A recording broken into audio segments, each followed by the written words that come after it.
The first book of Samuel. 1 Samuel, chapter 1.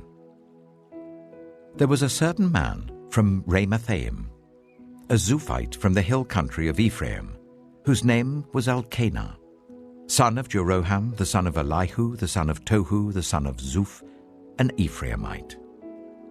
He had 2 wives. One was called Hannah, and the other Peninnah. Peninnah had children, but Hannah had none. Year after year, this man went up from his town to worship and sacrifice to the Lord Almighty at Shiloh, where Hophni and Phinehas, the 2 sons of Eli, were priests of the Lord. Whenever the day came for Elkanah to sacrifice, he would give portions of the meat to his wife Peninnah and to all her sons and daughters. But to Hannah he gave a double portion, because he loved her, and the Lord had closed her womb. Because the Lord had closed Hannah's womb, her rival kept provoking her in order to irritate her. This went on year after year. Whenever Hannah went up to the house of the Lord, her rival provoked her till she wept and would not eat. Her husband, Elkanah, would say to her, "Hannah, why are you weeping? Why don't you eat? Why are you downhearted? Don't I mean more to you than 10 sons?" Once, when they had finished eating and drinking in Shiloh, Hannah stood up. Now Eli, the priest, was sitting on his chair by the doorpost of the Lord's house. In her deep anguish, Hannah prayed to the Lord, weeping bitterly. And she made a vow, saying, "Lord Almighty, if you will only look on your servant's misery and remember me, and not forget your servant, but give her a son, then I will give him to the Lord for all the days of his life, and no razor will ever be used on his head." As she kept on praying to the Lord, Eli observed her mouth. Hannah was praying in her heart, and her lips were moving, but her voice was not heard. Eli thought she was drunk and said to her, "How long are you going to stay drunk? Put away your wine." "Not so, my lord," Hannah replied. "I am a woman who is deeply troubled. I have not been drinking wine or beer. I was pouring out my soul to the Lord. Do not take your servant for a wicked woman. I have been praying here out of my great anguish and grief." Eli answered, "Go in peace, and may the God of Israel grant you what you have asked of him." She said, "May your servant find favor in your eyes." Then she went away and ate something, and her face was no longer downcast. Early the next morning, they arose and worshipped before the Lord, and then went back to their home at Ramah. Elkanah made love to his wife Hannah, and the Lord remembered her. So in the course of time, Hannah became pregnant and gave birth to a son. She named him Samuel, saying, "Because I asked the Lord for him." When her husband Elkanah went up with all his family to offer the annual sacrifice to the Lord and to fulfill his vow, Hannah did not go. She said to her husband, "After the boy is weaned, I will take him and present him before the Lord, and he will live there always." "Do what seems best to you," her husband Elkanah told her. "Stay here until you have weaned him. Only may the Lord make good his word." So the woman stayed at home and nursed her son until she had weaned him. After he was weaned, she took the boy with her, young as he was, along with a 3-year-old bull, an ephah of flour, and a skin of wine, and brought him to the house of the Lord at Shiloh. When the bull had been sacrificed, they brought the boy to Eli, and she said to him, "Pardon me, my lord. As surely as you live, I am the woman who stood here beside you praying to the Lord. I prayed for this child, and the Lord has granted me what I asked of him. So now I give him to the Lord. For his whole life he shall be given over to the Lord." And he worshipped the Lord there. 1 Samuel chapter 2. Then Hannah prayed and said, "My heart rejoices in the Lord. In the Lord my horn is lifted high. My mouth boasts over my enemies, for I delight in your deliverance. There is no one holy like the Lord. There is no one besides you. There is no rock like our God. Do not keep talking so proudly, or let your mouth speak such arrogance. For the Lord is a God who knows, and by him deeds are weighed. The bows of the warriors are broken, but those who stumbled are armed with strength. Those who are full hire themselves out for food, but those who are hungry no more. She who was barren has borne 7 children, but she who has had many sons pines away. The Lord brings death and makes alive. He brings down to the grave and raises up. The Lord sends poverty and wealth. He humbles and he exalts. He raises the poor from the dust and lifts the needy from the ash heap. He seats them with princes and makes them inherit a throne of honor. For the foundations of the earth are the Lord's. On them he has set the world. He will guard the feet of his faithful servants, but the wicked will be silenced in the place of darkness. It is not by strength that one prevails. Those who oppose the Lord will be broken. The Most High will thunder from heaven. The Lord will judge the ends of the earth. He will give strength to his king and exalt the horn of his anointed. Then Elkanah went home to Ramah, but the boy ministered before the Lord under Eli the priest. Eli's sons were scoundrels. They had no regard for the Lord. Now it was the practice of the priests that whenever any of the people offered a sacrifice, the priest's servant would come with a 3-pronged fork in his hand while the meat was being boiled, and would plunge the fork into the pan or kettle or cauldron or pot. Whatever the fork brought up, the priest would take for himself. This is how they treated all the Israelites who came to Shiloh. But even before the fat was burned, the priest's servant would come and say to the person who was sacrificing, "Give the priest some meat to roast. He won't accept boiled meat from you, but only raw." If the person said to him, "Let the fat be burned first, and then take whatever you want," the servant would answer, "No, hand it over now. If you don't, I'll take it by force." This sin of the young men was very great in the Lord's sight, for they were treating the Lord's offering with contempt. But Samuel was ministering before the Lord, a boy wearing a linen ephod. Each year his mother made him a little robe and took it to him, when she went up with her husband to offer the annual sacrifice. Eli would bless Elkanah and his wife, saying, "May the Lord give you children by this woman to take the place of the one she prayed for and gave to the Lord." Then they would go home. And the Lord was gracious to Hannah. She gave birth to 3 sons and 2 daughters. Meanwhile, the boy Samuel grew up in the presence of the Lord. Now Eli, who was very old, heard about everything his sons were doing to all Israel, and how they slept with the women who served at the entrance to the tent of meeting. So he said to them, "Why do you do such things? I hear from all the people about these wicked deeds of yours. No, my sons, the report I hear spreading among the Lord's people is not good. If one person sins against another, God may mediate for the offender. But if anyone sins against the Lord, who will intercede for them?" His sons, however, did not listen to their father's rebuke, for it was the Lord's will to put them to death. And the boy Samuel continued to grow in stature and in favor with the Lord and with people. Now a man of God came to Eli and said to him, "This is what the Lord says. Did I not clearly reveal myself to your ancestors' family when they were in Egypt under Pharaoh? I chose your ancestor out of all the tribes of Israel to be my priest, to go up to my altar, to burn incense, and to wear an ephod in my presence. I also gave your ancestors' family all the food offerings presented by the Israelites.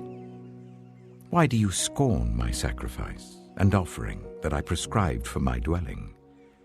Why do you honor your sons more than me, by fattening yourselves on the choice parts of every offering made by my people Israel? Therefore the Lord, the God of Israel, declares, I promised that members of your family would minister before me forever. But now the Lord declares, far be it from me. Those who honor me, I will honor, but those who despise me will be disdained. The time is coming when I will cut short your strength and the strength of your priestly house, so that no one in it will reach old age, and you will see distress in my dwelling. Although good will be done to Israel, no one in your family line will ever reach old age. Every one of you that I do not cut off from serving at my altar, I will spare only to destroy your sight and sap your strength, and all your descendants will die in the prime of life. And what happens to your 2 sons, Hophni and Phinehas, will be assigned to you. They will both die on the same day. I will raise up for myself a faithful priest, who will do according to what is in my heart and mind. I will firmly establish his priestly house, and they will minister before my anointed one always. Then everyone left in your family line will come and bow down before him for a piece of silver and a loaf of bread, and plead, appoint me to some priestly office, so that I can have food to eat. 1 Samuel chapter 3. The boy Samuel ministered before the Lord under Eli. In those days the word of the Lord was rare. There were not many visions. One night, Eli, whose eyes were becoming so weak that he could barely see, was lying down in his usual place. The lamp of God had not yet gone out, and Samuel was lying down in the house of the Lord where the ark of God was. Then the Lord called Samuel. Samuel answered, Here I am. And he ran to Eli and said, Here I am, you called me. But Eli said, I did not call. Go back and lie down. So he went and lay down. Again the Lord called Samuel. Then Samuel got up and went to Eli and said, Here I am, you called me. My son, Eli said, I did not call. Go back and lie down. Now Samuel did not yet know the Lord. The word of the Lord had not yet been revealed to him. A third time the Lord called, Samuel. And Samuel got up and went to Eli and said, Here I am, you called me. Then Eli realized that the Lord was calling the boy. So Eli told Samuel, Go and lie down, and if he calls you, say, Speak, Lord, for your servant is listening. So Samuel went and lay down in his place. The Lord came and stood there, calling as at the other times, Samuel, Samuel. Then Samuel said, Speak, for your servant is listening. And the Lord said to Samuel, See, I am about to do something in Israel that will make the ears of everyone who hears about it tingle. At that time, I will carry out against Eli everything I spoke against his family, from beginning to end. For I told him that I would judge his family forever, because of the sin he knew about. His sons uttered blasphemies against God, and he failed to restrain them. Therefore I swore to the house of Eli, the guilt of Eli's house will never be atoned for by sacrifice or offering. Samuel lay down until morning, and then opened the doors of the house of the Lord. He was afraid to tell Eli the vision, but Eli called him and said, Samuel, my son. Samuel answered, Here I am. What was it he said to you? Eli asked. Do not hide it from me. May God deal with you, be it ever so severely, if you hide from me anything he told you. So Samuel told him everything, hiding nothing from him. Then Eli said, He is the Lord. Let him do what is good in his eyes. The Lord was with Samuel as he grew up, and he let none of Samuel's words fall to the ground. And all Israel from Dan to Beersheba recognized that Samuel was attested as a prophet of the Lord. The Lord continued to appear at Shiloh, and there he revealed himself to Samuel through his word. 1 Samuel chapter 4. And Samuel's word came to all Israel. Now the Israelites went out to fight against the Philistines. The Israelites camped at Ebenezer, and the Philistines at Aphek. The Philistines deployed their forces to meet Israel, and as the battle spread, Israel was defeated by the Philistines, who killed about 4,000 of them on the battlefield. When the soldiers returned to camp, the elders of Israel asked, "Why did the Lord bring defeat on us today before the Philistines? Let us bring the ark of the Lord's covenant from Shiloh, so that he may go with us and save us from the hand of our enemies." So the people sent men to Shiloh, and they brought back the ark of the covenant of the Lord Almighty, who is enthroned between the cherubim. And Eli's 2 sons, Hophni and Phinehas, were there with the ark of the covenant of God. When the ark of the Lord's covenant came into the camp, all Israel raised such a great shout that the ground shook. Hearing the uproar, the Philistines asked, "What's all this shouting in the Hebrew camp?" When they learned that the ark of the Lord had come into the camp, the Philistines were afraid. "A god has come into the camp," they said. "Oh no, nothing like this has happened before. We're doomed. Who will deliver us from the hand of these mighty gods? They are the gods who struck the Egyptians with all kinds of plagues in the wilderness. Be strong, Philistines. Be men, or you will be subject to the Hebrews, as they have been to you. Be men and fight." So the Philistines fought, and the Israelites were defeated, and every man fled to his tent. The slaughter was very great. Israel lost 30,000 foot soldiers. The ark of God was captured, and Eli's 2 sons, Hophni and Phinehas, died. That same day, a Benjaminite ran from the battle line and went to Shiloh with his clothes torn and dust on his head. When he arrived, there was Eli sitting on his chair by the side of the road, watching, because his heart feared for the ark of God. When the man entered the town and told what had happened, the whole town sent up a cry. Eli heard the outcry and asked, "What is the meaning of this uproar?" The man hurried over to Eli, who was 98 years old, and whose eyes had failed so that he could not see. He told Eli, "I have just come from the battle line. I fled from it this very day."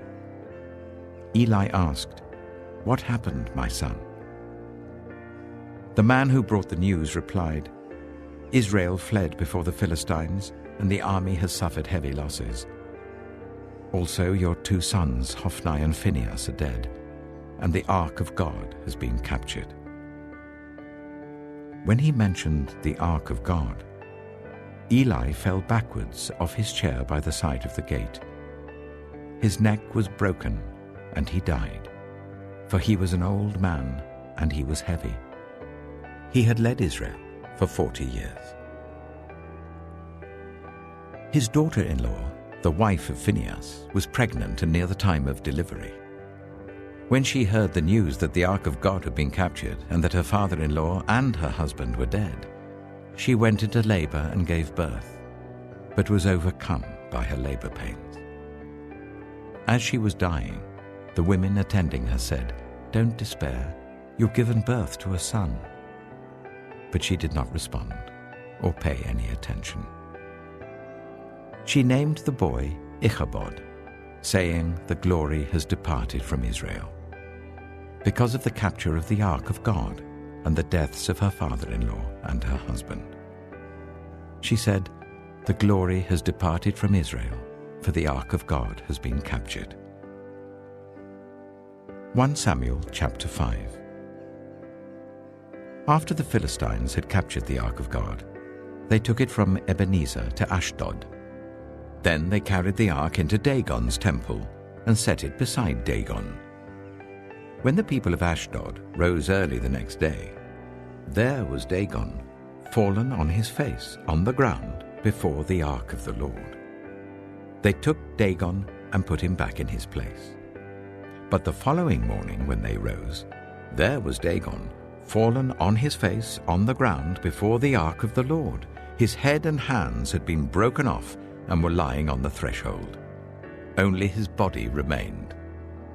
That is why to this day, neither the priests of Dagon nor any others who enter Dagon's temple at Ashdod step on the threshold. The Lord's hand was heavy on the people of Ashdod and its vicinity.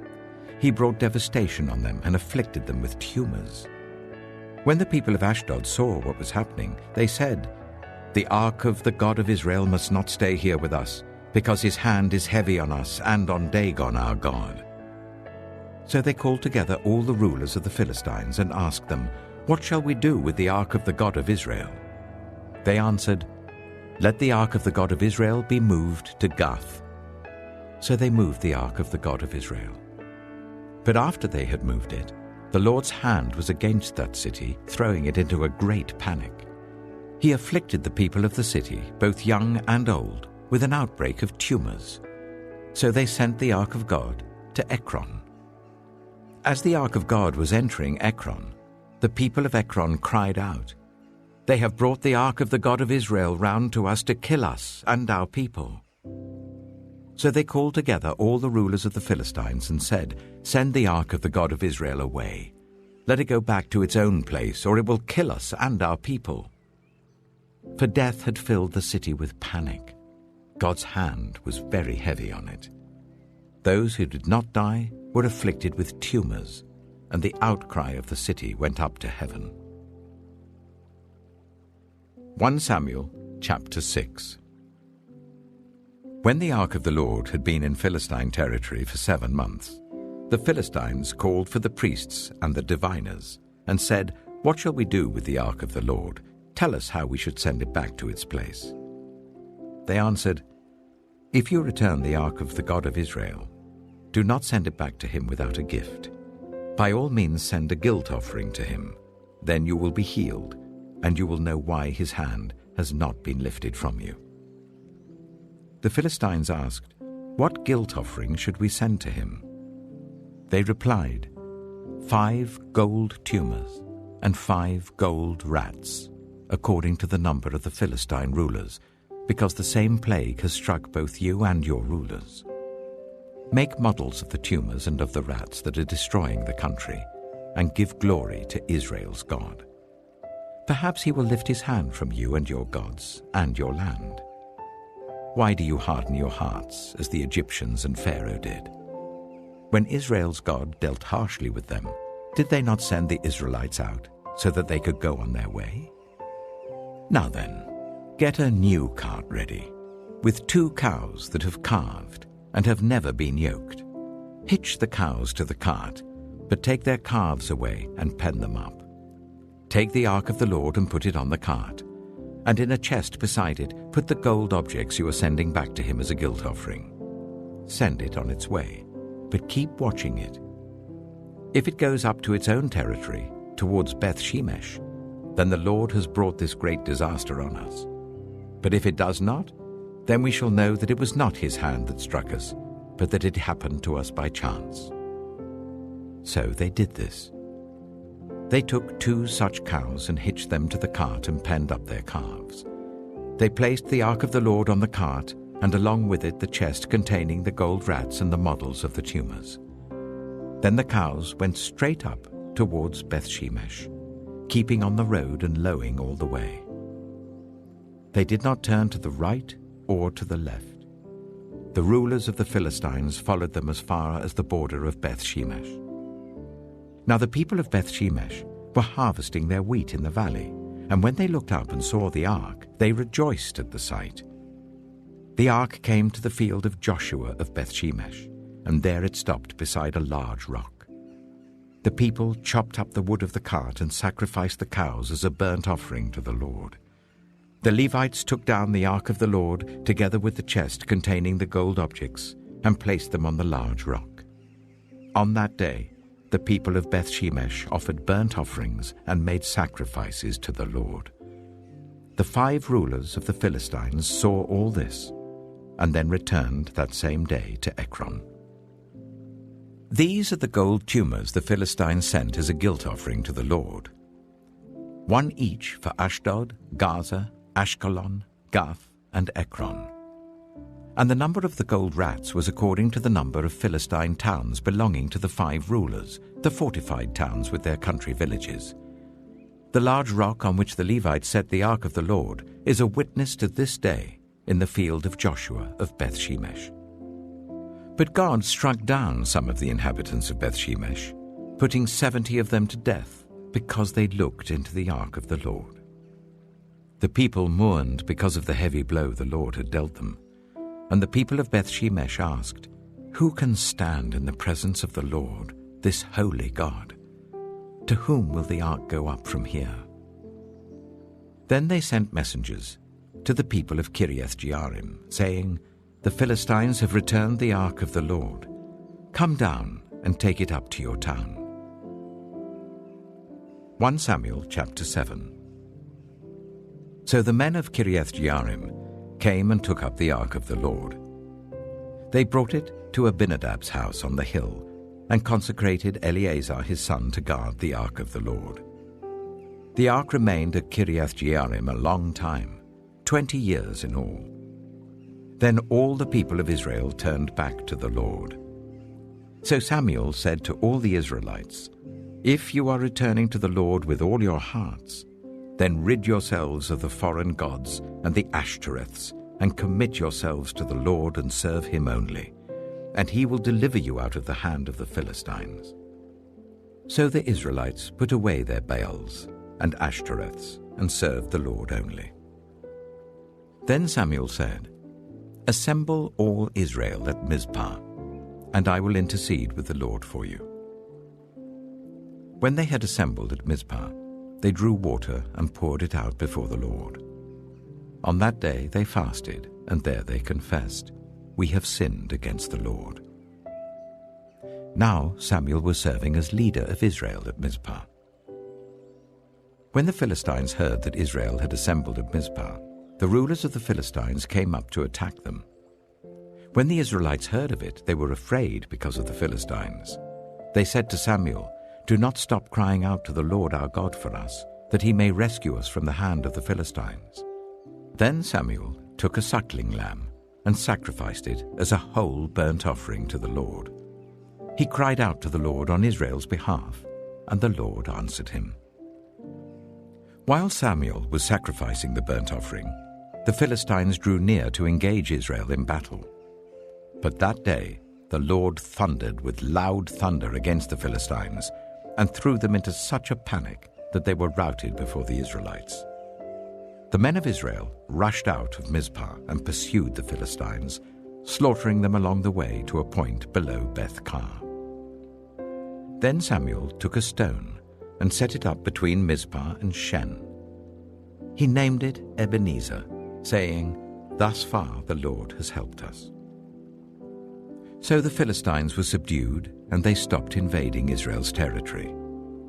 Throughout Samuel's lifetime, the hand of the Lord was against the Philistines. The towns from Ekron to Gath that the Philistines had captured from Israel were restored to Israel, and Israel delivered the neighboring territory from the hands of the Philistines, and there was peace between Israel and the Amorites. Samuel continued as Israel's leader all the days of his life. From year to year, he went on a circuit from Bethel to Gilgal to Mizpah, judging Israel in all those places. But he always went back to Ramah, where his home was, and there he also held court for Israel. And he built an altar there to the Lord. 1 Samuel chapter 8. When Samuel grew old, he appointed his sons as Israel's leaders. The name of his firstborn was Joel, and the name of his second was Abijah, and they served at Beersheba. But his sons did not follow his ways. They turned aside after dishonest gain and accepted bribes and perverted justice. So all the elders of Israel gathered together and came to Samuel at Ramah. They said to him, you are old, and your sons do not follow your ways. Now appoint a king to lead us, such as all the other nations have." But when they said, "Give us a king to lead us," this displeased Samuel. So he prayed to the Lord. And the Lord told him, "Listen to all that the people are saying to you. It is not you they have rejected, but they have rejected me as their king, as they have done from the day I brought them up out of Egypt until this day, forsaking me and serving other gods. So they are doing to you. Now listen to them, but warn them solemnly, and let them know what the king who will reign over them will claim as his rights." Samuel told all the words of the Lord to the people who were asking him for a king. He said, "This is what the king who will reign over you will claim as his rights. He will take your sons and make them serve with his chariots and horses, and they will run in front of his chariots. Some he will assign to be commanders of thousands and commanders of fifties, and others to plow his ground and reap his harvest, and still others to make weapons of war and equipment for his chariots. He will take your daughters to be perfumers and cooks and bakers. He will take the best of your fields and vineyards and olive groves and give them to his attendants. He will take 1/10 of your grain and of your vintage and give it to his officials and attendants. Your male and female servants and the best of your cattle and donkeys he will take for his own use. He will take 1/10 of your flocks, and you yourselves will become his slaves. When that day comes, you will cry out for relief from the king you have chosen, but the Lord will not answer you in that day." But the people refused to listen to Samuel. "No," they said, "we want a king over us. Then we shall be like all the other nations, with a king to lead us, and to go out before us and fight our battles." When Samuel heard all that the people said, he repeated it before the Lord. The Lord answered, "Listen to them, and give them a king." Then Samuel said to the Israelites, "Everyone go back to your own town." 1 Samuel chapter 9. There was a Benjaminite, a man of standing, whose name was Kish, son of Abihail, the son of Zeror, the son of Bechorath, and the son of Aphiah of Benjamin. Kish had a son named Saul, as handsome a young man as could be found anywhere in Israel, and he was a head taller than anyone else. Now the donkeys belonging to Saul's father, Kish, were lost, and Kish said to his son Saul, "Take one of the servants with you and go and look for the donkeys." So he passed through the hill country of Ephraim and through the area around Shalisha, but they did not find them. They went on into the district of Shaalim, but the donkeys were not there. Then he passed through the territory of Benjamin, but they did not find them. When they reached the district of Zaph, Saul said to the servant who was with him, "Come, let's go back, or my father will stop thinking about the donkeys and start worrying about us." But the servant replied, "Look, in this town there is a man of God. He is highly respected, and everything he says comes true. Let's go there now. Perhaps he will tell us what way to take." Saul said to his servant, "If we go, what can we give the man? The food in our sacks is gone. We have no gift to take to the man of God. What do we have?" The servant answered him again. "Look," he said, "I have 1/4 of a shekel of silver. I will give it to the man of God, so that he will tell us what way to take." Formerly in Israel, if someone went to inquire of God, they would say, "Come, let us go to the seer," because the prophet of today used to be called a seer. "Good," Saul said to his servant. "Come, let's go." So they set out for the town where the man of God was. As they were going up the hill to the town, they met some young women coming out to draw water, and they asked them, "Is the seer here?" "He is," they answered. "He's ahead of you. Hurry now, he has just come to our town today, for the people have a sacrifice at the high place." As soon as you enter the town, you will find him before he goes up to the high place to eat. The people will not begin eating until he comes, because he must bless the sacrifice. Afterwards, those who are invited will eat. Go up now. You should find him about this time." They went up to the town, and as they were entering it, there was Samuel coming towards them on his way up to the high place. Now the day before Saul came, the Lord had revealed this to Samuel. "About this time tomorrow, I will send you a man from the land of Benjamin. Anoint him ruler over my people Israel. He will deliver them from the hand of the Philistines. I have looked on my people, for their cry has reached me." When Samuel caught sight of Saul, the Lord said to him, "This is the man I spoke to you about. He will govern my people." Saul approached Samuel in the gateway and asked, "Would you please tell me where the seer's house is?" "I am the seer," Samuel replied. "Go up ahead of me to the high place, for today you are to eat with me, and in the morning I will send you on your way and will tell you all that is in your heart. As for the donkeys you lost 3 days ago, do not worry about them. They have been found. And to whom is all the desire of Israel turned, if not to you and your whole family line?" Saul answered, "But am I not a Benjaminite, from the smallest tribe of Israel? And is not my clan the least of all the clans of the tribe of Benjamin? Why do you say such a thing to me?" Then Samuel brought Saul and his servant into the hall and seated them at the head of those who were invited, about 30 in number. Samuel said to the cook, "Bring the piece of meat I gave you, the one I told you to lay aside." So the cook took up the thigh with what was on it and set it in front of Saul. Samuel said, "Here is what has been kept for you. Eat, because it was set aside for you for this occasion from the time I said, 'I have invited guests.'" And Saul dined with Samuel that day. After they came down from the high place to the town, Samuel talked with Saul on the roof of his house. They rose about daybreak, and Samuel called to Saul on the roof, "Get ready, and I will send you on your way." When Saul got ready, he and Samuel went outside together. As they were going down to the edge of the town, Samuel said to Saul, "Tell the servant to go on ahead of us." And the servant did so. "But you stay here for a while, so that I may give you a message from God." 1 Samuel chapter 10. Then Samuel took a flask of olive oil and poured it on Saul's head and kissed him, saying, "Has not the Lord anointed you ruler over his inheritance?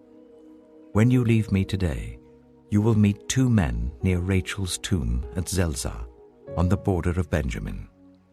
They will say to you, 'The donkeys you set out to look for have been found, and now your father has stopped thinking about them and is worried about you. He is asking, "What shall I do about my son?" Then you will go on from there until you reach the great tree of Tabor. 3 men going up to worship God at Bethel will meet you there. One will be carrying 3 young goats, another 3 loaves of bread, and another a skin of wine. They will greet you and offer you 2 loaves of bread, which you will accept from them.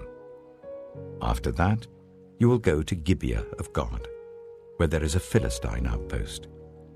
As you approach the town, you will meet a procession of prophets coming down from the high place, with lyres, tambourines, pipes, and harps being played before them, and they will be prophesying. The Spirit of the Lord will come powerfully upon you, and you will prophesy with them, and you will be changed into a different person. Once these signs are fulfilled, do whatever your hand finds to do, for God is with you. Go down ahead of me to Gilgal. I will surely come down to you to sacrifice burnt offerings and fellowship offerings, but you must wait 7 days until I come to you and tell you what you are to do." As Saul turned to leave Samuel, God changed Saul's heart. and all these signs were fulfilled that day. When he and his servant arrived at Gibeah, a procession of prophets met him. The Spirit of God came powerfully upon him, and he joined in their prophesying. When all those who had formerly known him saw him prophesying with the prophets, they asked each other, "What is this that has happened to the son of Kish? Is Saul also among the prophets?" A man who lived there answered, "And who is their father?" So it became a saying, "Is Saul also among the prophets?" After Saul stopped prophesying, he went to the high place. Now Saul's uncle asked him and his servant, "Where have you been?" "Looking for the donkeys," he said. "But when we saw they were not to be found, we went to Samuel." Saul's uncle said, "Tell me what Samuel said to you." Saul replied, "He assured us that the donkeys had been found." But he did not tell his uncle what Samuel had said about the kingship. Samuel summoned the people of Israel to the Lord at Mizpah and said to them, "This is what the Lord, the God of Israel, says. I brought Israel up out of Egypt, and I delivered you from the power of Egypt and all the kingdoms that oppressed you. But you have now rejected your God, who saves you out of all your disasters and calamities. And you have said, 'No, appoint a king over us.' So now present yourselves before the Lord by your tribes and clans." When Samuel had made all Israel come forward by tribes, the tribe of Benjamin was taken by lot. Then he brought forward the tribe of Benjamin clan by clan, and Matri's clan was taken. Finally, Saul, son of Kish, was taken. But when they looked for him, he was not to be found. So they inquired further of the Lord, "Has the man come here yet?" And the Lord said, "Yes, he has hidden himself among the supplies." They ran and brought him out, and as he stood among the people, he was a head taller than any of the others. Samuel said to all the people, "Do you see the man the Lord has chosen? There is no one like him among all the people." Then the people shouted, "Long live the king." Samuel explained to the people the rights and duties of kingship. He wrote them down on a scroll and deposited it before the Lord. Then Samuel dismissed the people to go to their own homes. Saul also went to his home in Gibeah, accompanied by valiant men whose hearts God had touched. But some scoundrels said, "How can this fellow save us?" They despised him and brought him no gifts, but Saul kept silent. 1 Samuel chapter 11. Nahash the Ammonite went up and besieged Jabesh-Gilead. And all the men of Jabesh said to him, "Make a treaty with us, and we will be subject to you." But Nahash the Ammonite replied, "I will make a treaty with you only on the condition that I gouge out the right eye of every one of you, and so bring disgrace on all Israel." The elders of Jabesh said to him, "Give us 7 days so that we can send messengers throughout Israel. If no one comes to rescue us, we will surrender to you."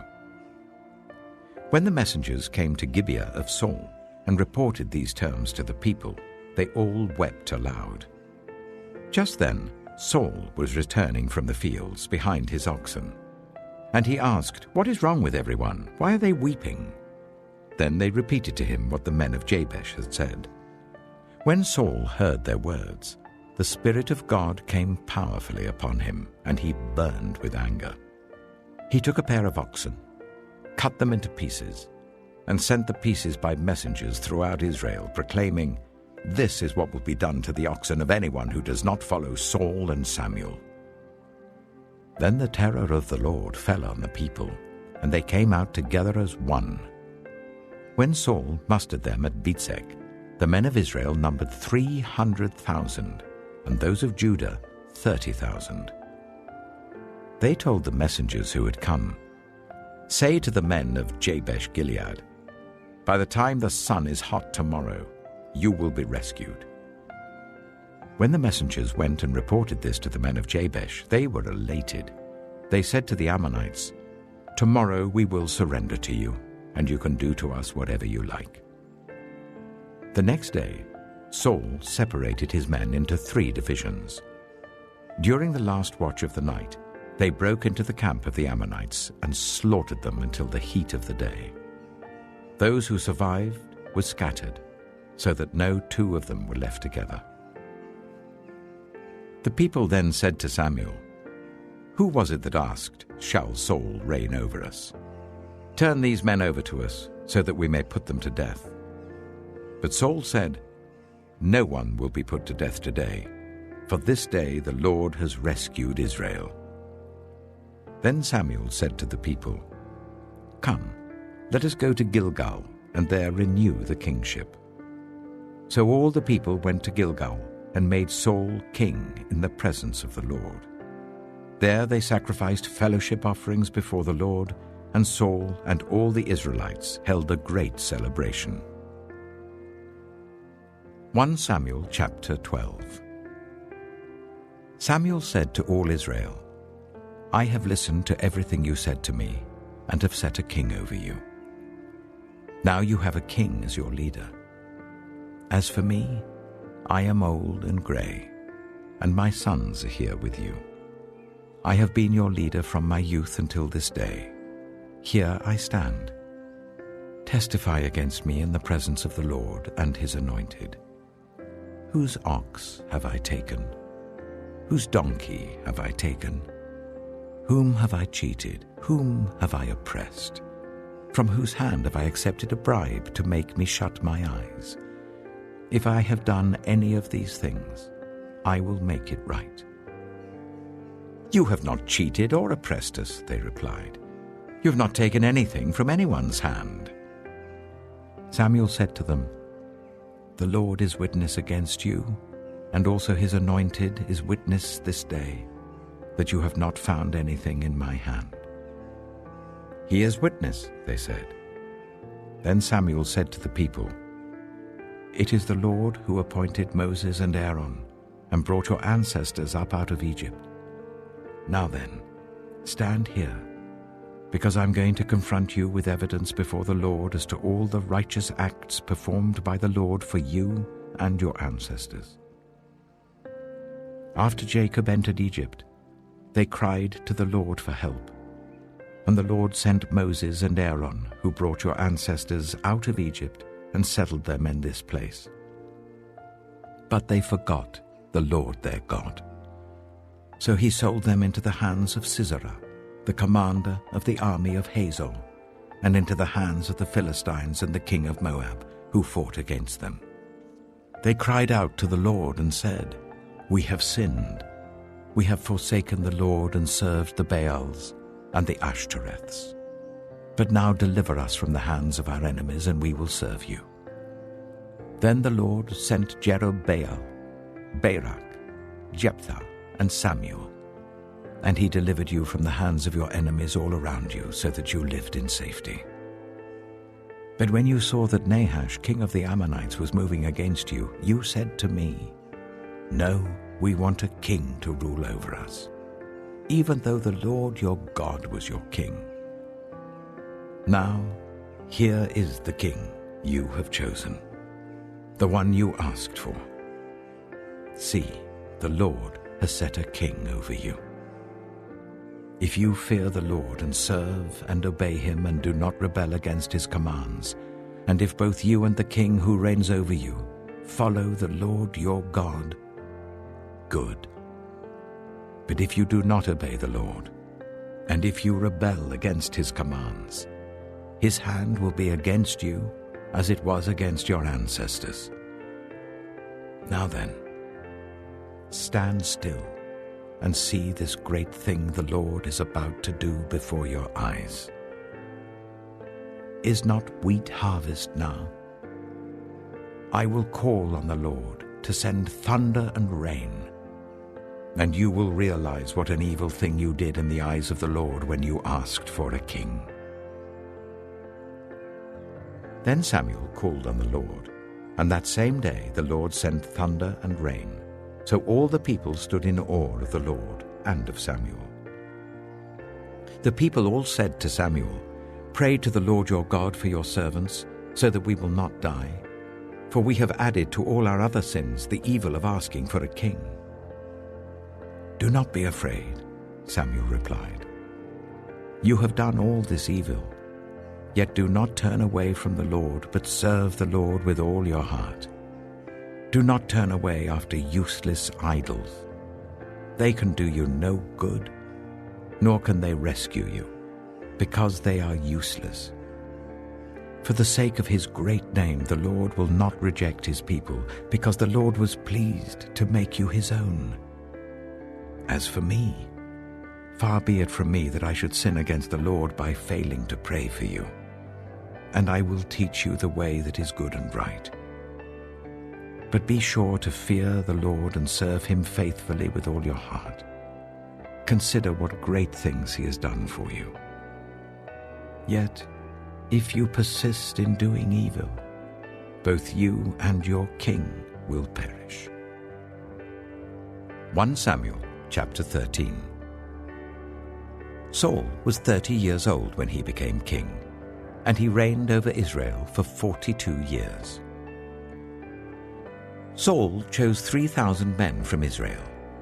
2,000 were with him at Michmash in the hill country of Bethel, and 1,000 were with Jonathan at Gibeah in Benjamin. The rest of the men he sent back to their homes. Jonathan attacked the Philistine outpost at Geba, and the Philistines heard about it. Then Saul had the trumpet blown throughout the land and said, "Let the Hebrews hear." So all Israel heard the news. Saul has attacked the Philistine outpost, and now Israel has become obnoxious to the Philistines. And the people were summoned to join Saul at Gilgal. The Philistines assembled to fight Israel with 3,000 chariots, 6,000 charioteers, and soldiers as numerous as the sand on the seashore.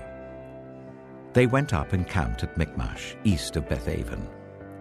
When the Israelites saw that their situation was critical and that their army was hard-pressed, they hid in caves and thickets among the rocks and in pits and cisterns. Some Hebrews even crossed the Jordan to the land of Gad and Gilead. Saul remained at Gilgal, and all the troops with him were quaking with fear. He waited for 7 days, the time set by Samuel. But Samuel did not come to Gilgal, and Saul's men began to scatter. So he said, "Bring me the burnt offering and the fellowship offerings." And Saul offered up the burnt offering. Just as he finished making the offering, Samuel arrived, and Saul went out to greet him. "What have you done?" asked Samuel.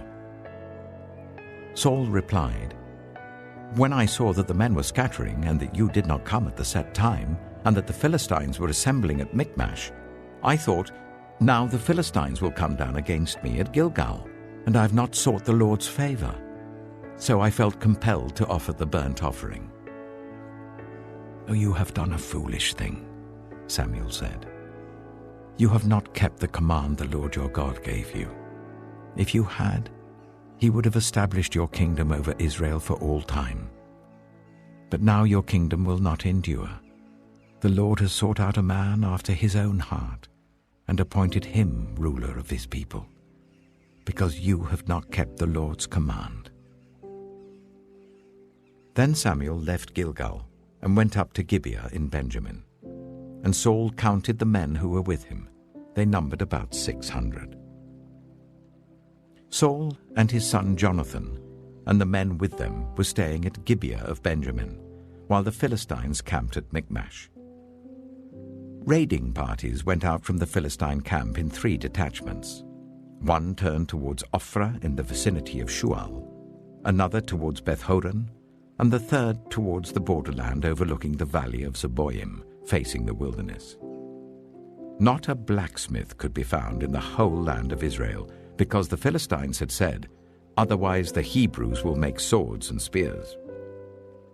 So all Israel went down to the Philistines to have their plowshares, mattocks, axes, and sickles sharpened. The price was 2/3 of a shekel for sharpening plowshares and mattocks, and 1/3 of a shekel for sharpening forks and axes, and for repointing goads. So on the day of the battle, Not a soldier with Saul and Jonathan had a sword or spear in his hand. Only Saul and his son Jonathan had them. Now a detachment of Philistines had gone out to the pass at Michmash. 1 Samuel chapter 14.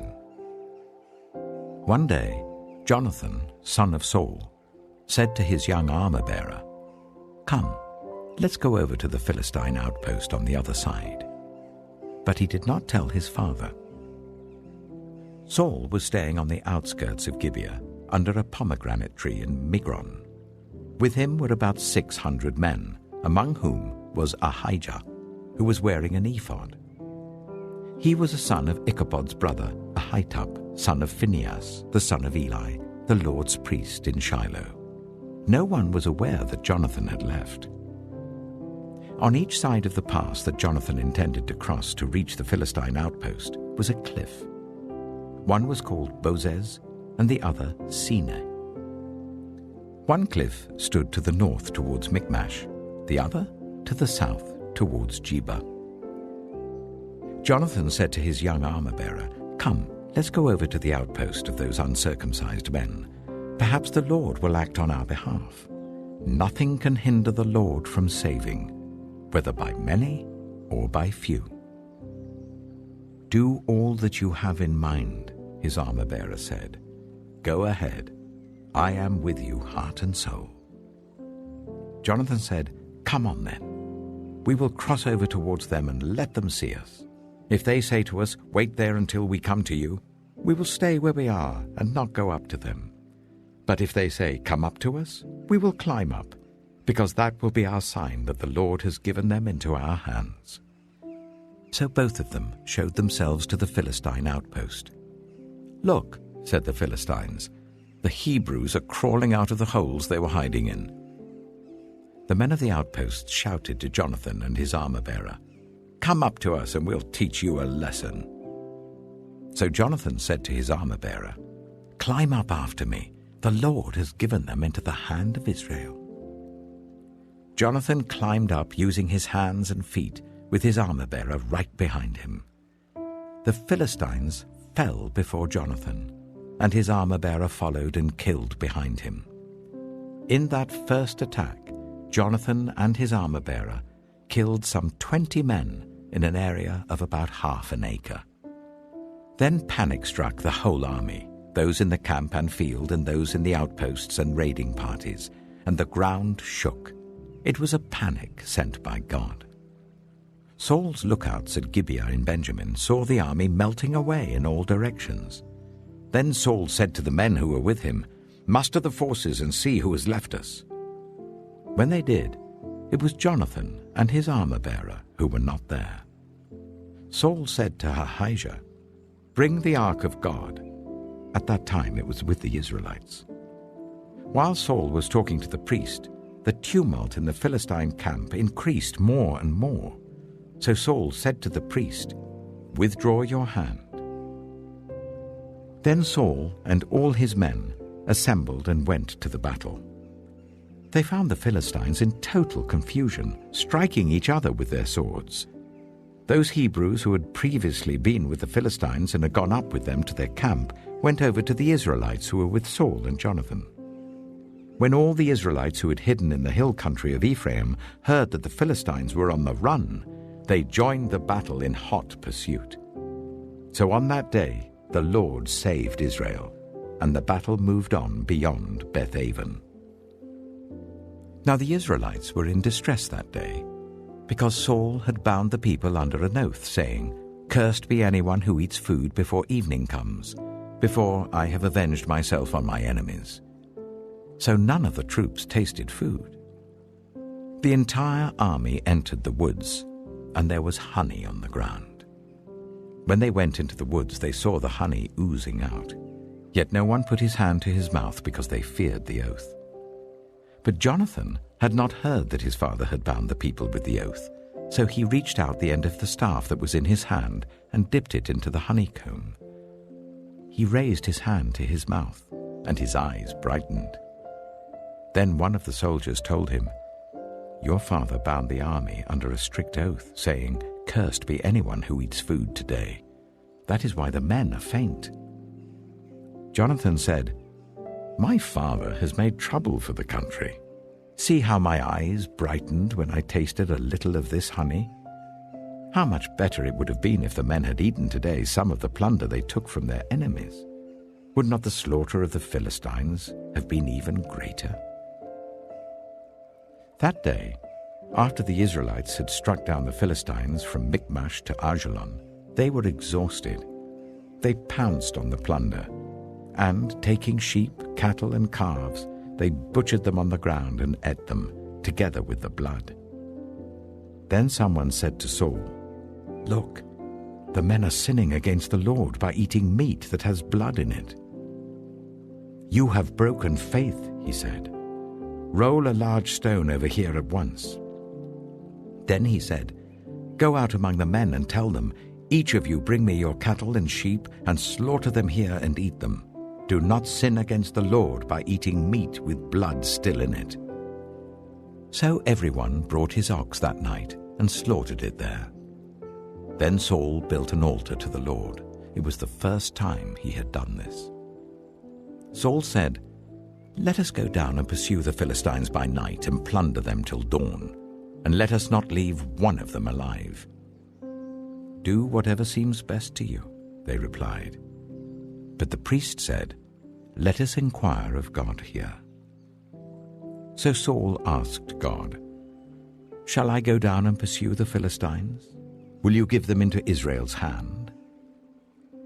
But God did not answer him that day. Saul therefore said, "Come here, all you who are leaders of the army, and let us find out what sin has been committed today. As surely as the Lord who rescues Israel lives, even if the guilt lies with my son Jonathan, he must die." But not one of them said a word. Saul then said to all the Israelites, "You stand over there. I and Jonathan my son will stand over here." "Do what seems best to you," they replied. Then Saul prayed to the Lord, the God of Israel, "Why have you not answered your servant today? If the fault is in me or my son Jonathan, respond with Urim. But if the men of Israel are at fault, respond with Thummim." Jonathan and Saul were taken by lot, and the men were cleared. Saul said, "Cast the lot between me and Jonathan my son." And Jonathan was taken. Then Saul said to Jonathan, "Tell me what you have done." So Jonathan told him, "I tasted a little honey with the end of my staff, and now I must die?" Saul said, "May God deal with me, be it ever so severely, if you do not die, Jonathan." But the men said to Saul, "Should Jonathan die? He who has brought about this great deliverance in Israel? Never. As surely as the Lord lives, not a hair of his head shall fall to the ground, for he did this today with God's help." So the men rescued Jonathan, and he was not put to death. Then Saul stopped pursuing the Philistines, and they withdrew to their own land. After Saul had assumed rule over Israel, he fought against their enemies on every side: Moab, the Ammonites, Edom, the kings of Zobah, and the Philistines. Wherever he turned, he inflicted punishment on them. He fought valiantly and defeated the Amalekites, delivering Israel from the hands of those who had plundered them. Saul's sons were Jonathan, Ishvi, and Malchishua.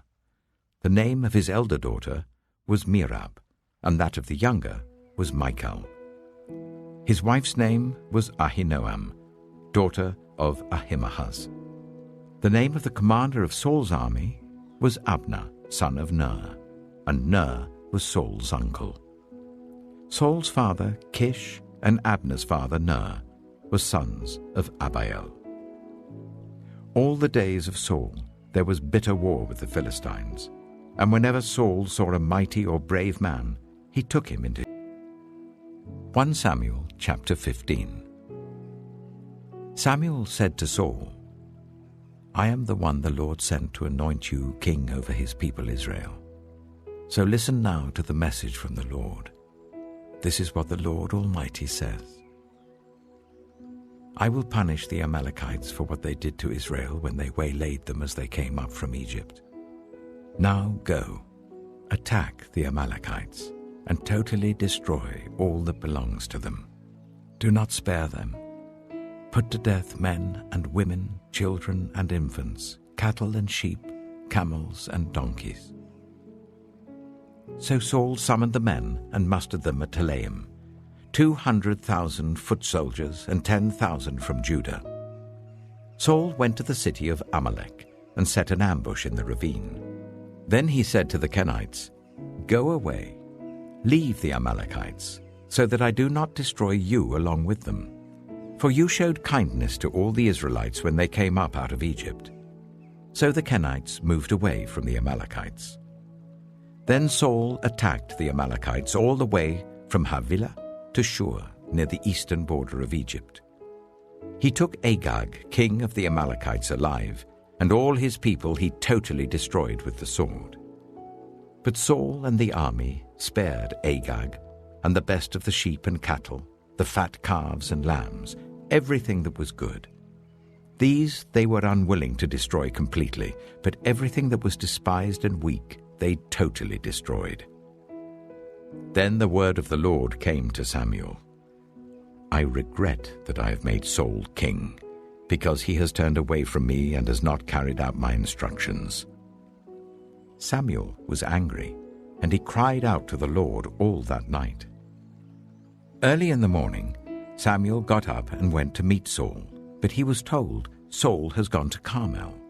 There he has set up a monument in his own honor and has turned and gone on down to Gilgal." When Samuel reached him, Saul said, "The Lord bless you. I have carried out the Lord's instructions." But Samuel said, "What then is this bleating of sheep in my ears? What is this lowing of cattle that I hear?"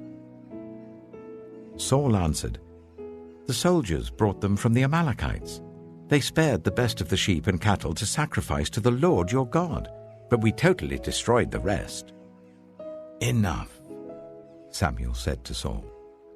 "Let me tell you what the Lord said to me last night." "Tell me," Saul replied. Samuel said, "Although you were once small in your own eyes, did you not become the head of the tribes of Israel?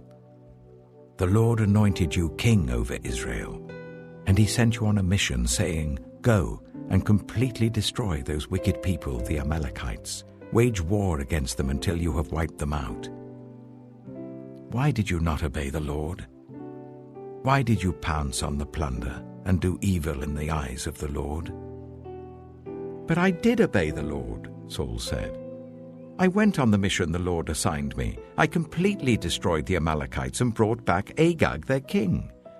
The soldiers took sheep and cattle from the plunder, the best of what was devoted to God, in order to sacrifice them to the Lord your God at Gilgal." But Samuel replied, "Does the Lord delight in burnt offerings and sacrifices as much as in obeying the Lord? To obey is better than sacrifice, and to heed is better than the fat of rams. For rebellion is like the sin of divination, and arrogance like the evil of idolatry. Because you have rejected the word of the Lord, he has rejected you as king." Then Saul said to Samuel, "I have sinned. I violated the Lord's command and your instructions. I was afraid of the men, and so I gave in to them. Now I beg you, forgive my sin and come back with me, so that I may worship the Lord." But Samuel said to him, "I will not go back with you. You have rejected the word of the Lord, and the Lord has rejected you as king over Israel." As Samuel turned to leave, Saul caught hold of the hem of his robe, and it tore. Samuel said to him, "The Lord has torn the kingdom of Israel from you today, and has given it to one of your neighbors, to one better than you. He who is the glory of Israel does not lie or change his mind. for he is not a human being that he should change his mind."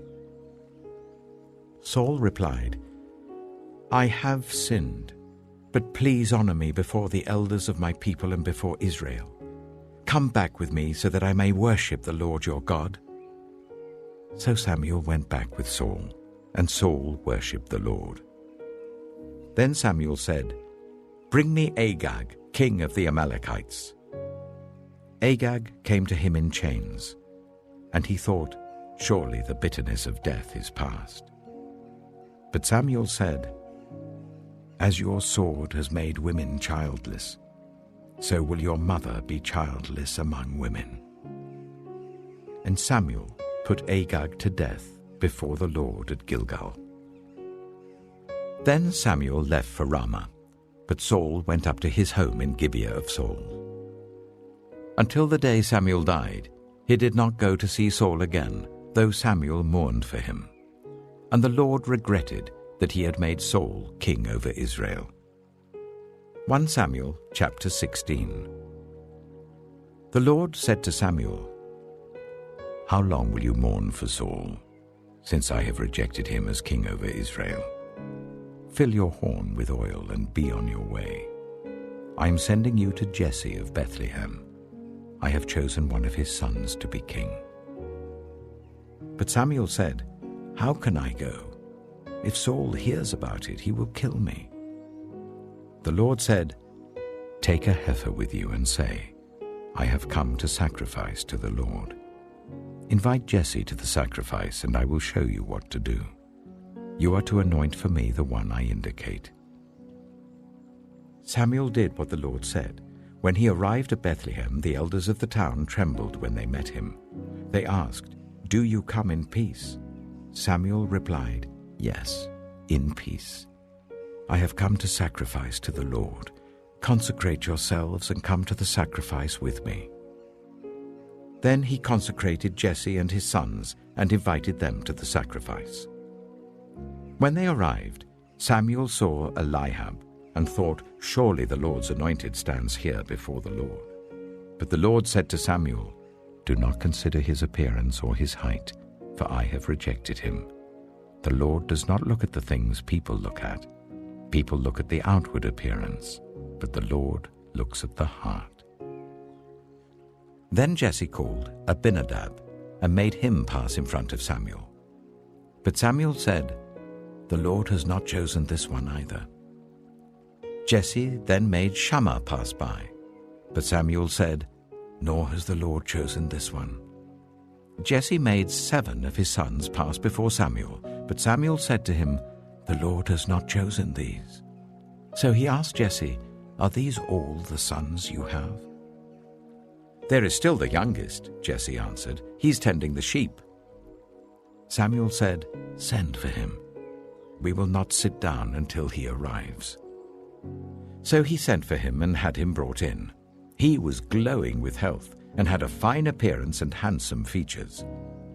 Then the Lord said, "Rise and anoint him. This is the one." So Samuel took the horn of oil and anointed him in the presence of his brothers. And from that day on, the Spirit of the Lord came powerfully upon David. Samuel then went to Ramah. Now the Spirit of the Lord had departed from Saul, and an evil spirit from the Lord tormented him. Saul's attendants said to him, "See, an evil spirit from God is tormenting you. Let our Lord command his servants here to search for someone who can play the lyre. He will play when the evil spirit from God comes on you, and you will feel better." So Saul said to his attendants, "Find someone who plays well and bring him to me." One of the servants answered, "I've seen a son of Jesse of Bethlehem who knows how to play the lyre. He is a brave man and a warrior. He speaks well and is a fine-looking man, and the Lord is with him."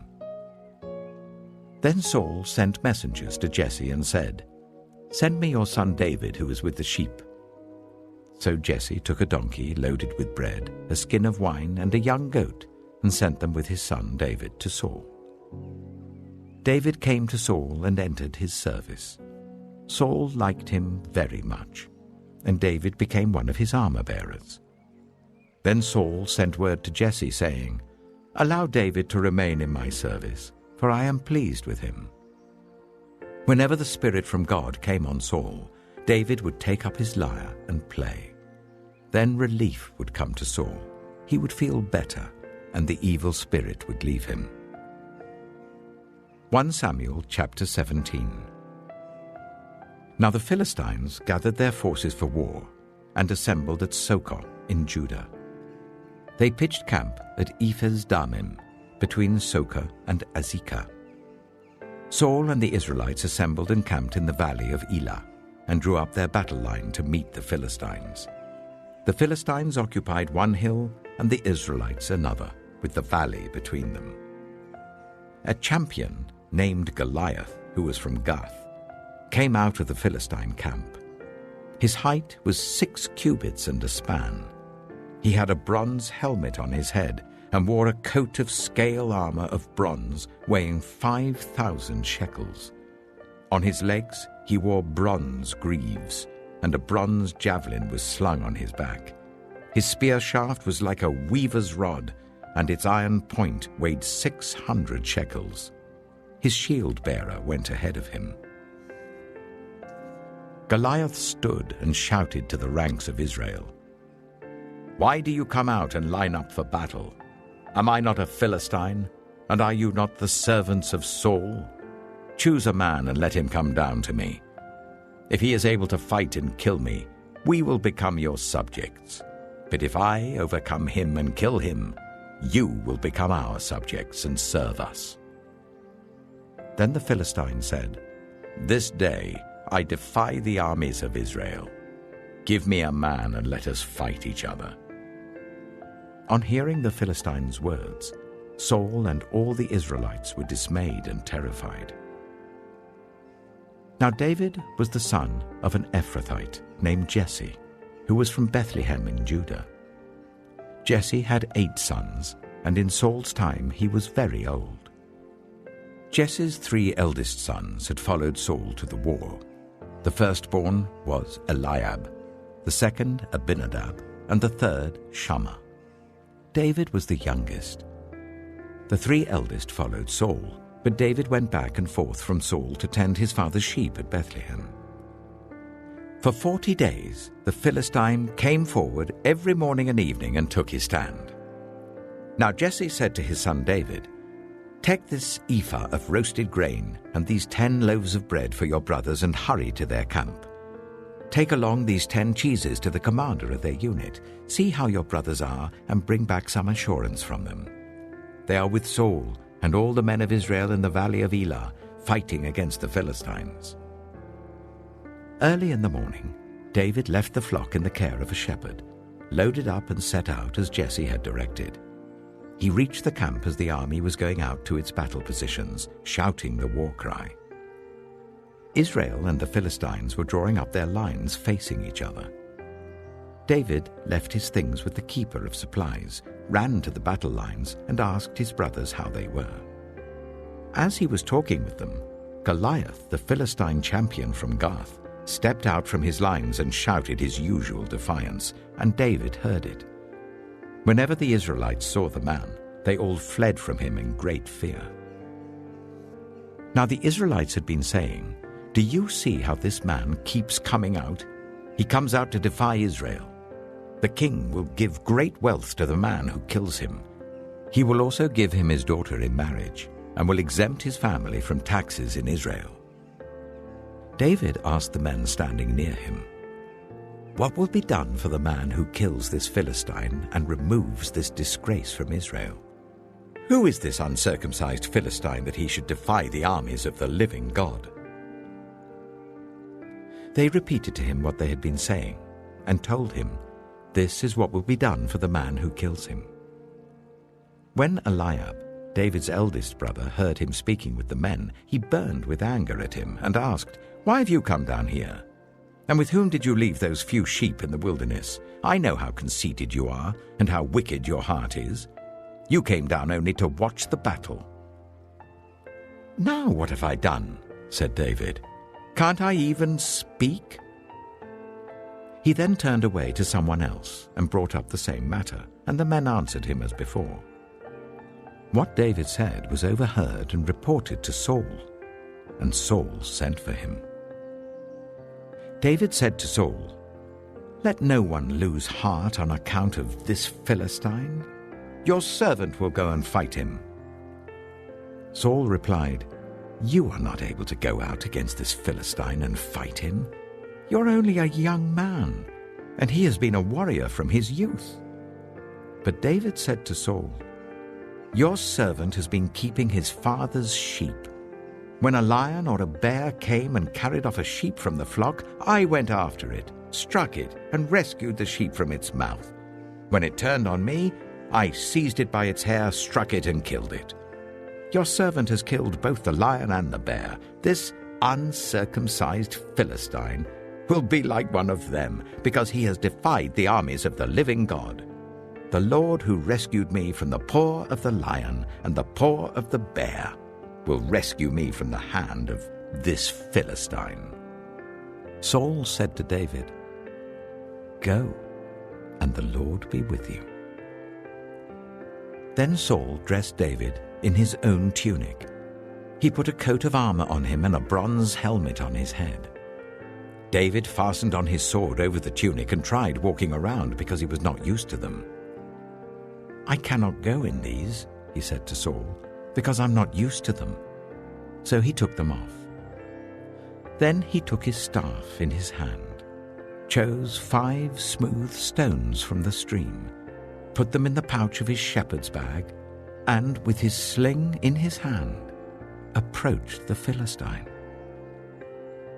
Meanwhile, the Philistine, with his shield-bearer in front of him, kept coming closer to David.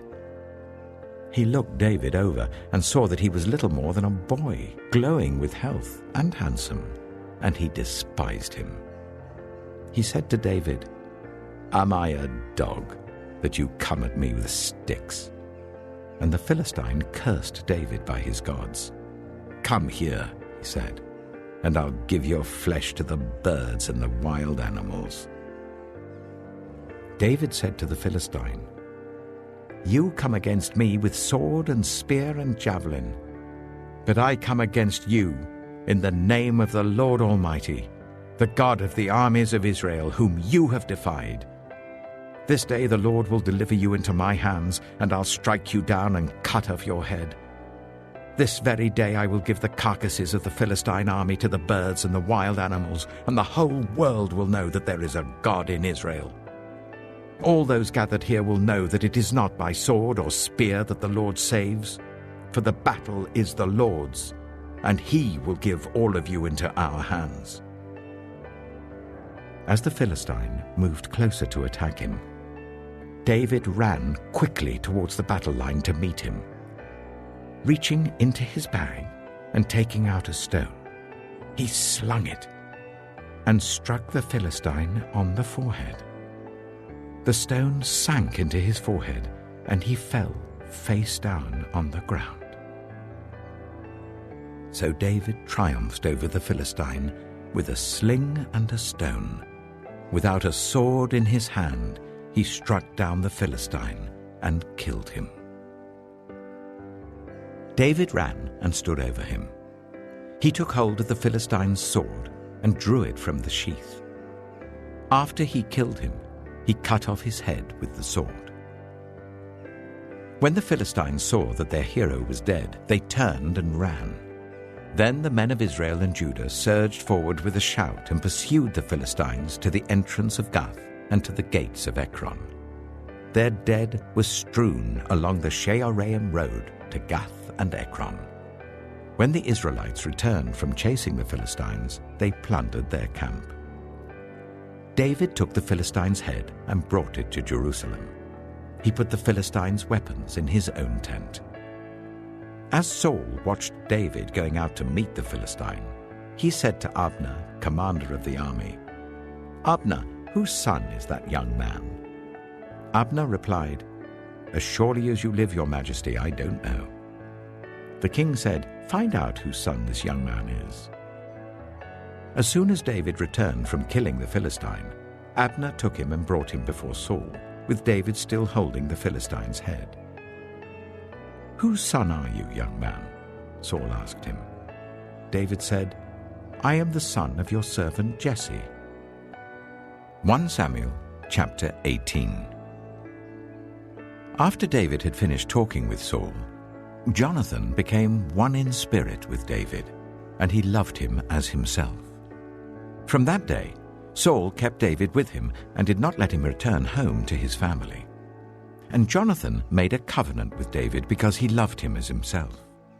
Jonathan took off the robe he was wearing and gave it to David, along with his tunic and even his sword, his bow, and his belt. Whatever mission Saul sent him on, David was so successful that Saul gave him a high rank in the army. This pleased all the troops and Saul's officers as well. When the men were returning home after David had killed the Philistine, the women came out from all the towns of Israel to meet King Saul, with singing and dancing, with joyful songs, with tambourines and lyres. As they danced, they sang, "Saul has slain his thousands, and David his tens of thousands." Saul was very angry. This refrain displeased him greatly. "They have credited David with tens of thousands," he thought, "but me with only thousands. What more can he get but the kingdom?" And from that time on, Saul kept a close eye on David. The next day, an evil spirit from God came forcefully on Saul. He was prophesying in his house while David was playing the lyre, as he usually did. Saul had a spear in his hand, and he hurled it, saying to himself, "I'll pin David to the wall." But David eluded him twice. Saul was afraid of David, because the Lord was with David, but had departed from Saul.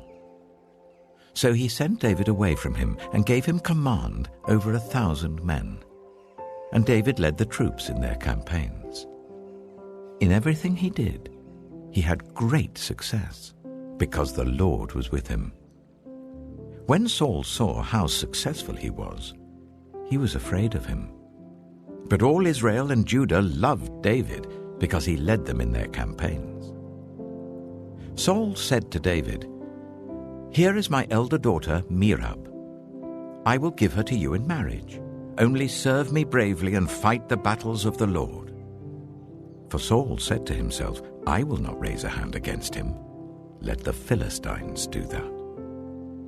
But David said to Saul, "Who am I, and what is my family or my clan in Israel, that I should become the king's son-in-law?"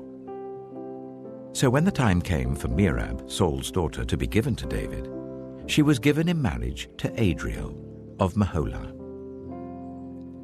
Now Saul's daughter, Michal, was in love with David, and when they told Saul about it, he was pleased. "I will give her to him," he thought, "so that she may be a snare to him, and so that the hand of the Philistines may be against him." So Saul said to David, "Now you have a second opportunity to become my son-in-law." Then Saul ordered his attendants, "Speak to David privately and say, 'Look, the king likes you, and his attendants all love you. Now become his son-in-law.'" They repeated these words to David, but David said, "Do you think it is a small matter to become the king's son-in-law? I'm only a poor man and little known." When Saul's servants told him what David had said, Saul replied, "Say to David, 'The king wants no other price for the bride than 100 Philistine foreskins to take revenge on his enemies.'" Saul's plan was for David to fall by the hands of the Philistines.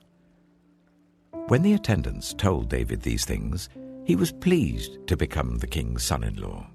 So before the allotted time elapsed, David took his men with him and went out and killed 200 Philistines and brought back their foreskins.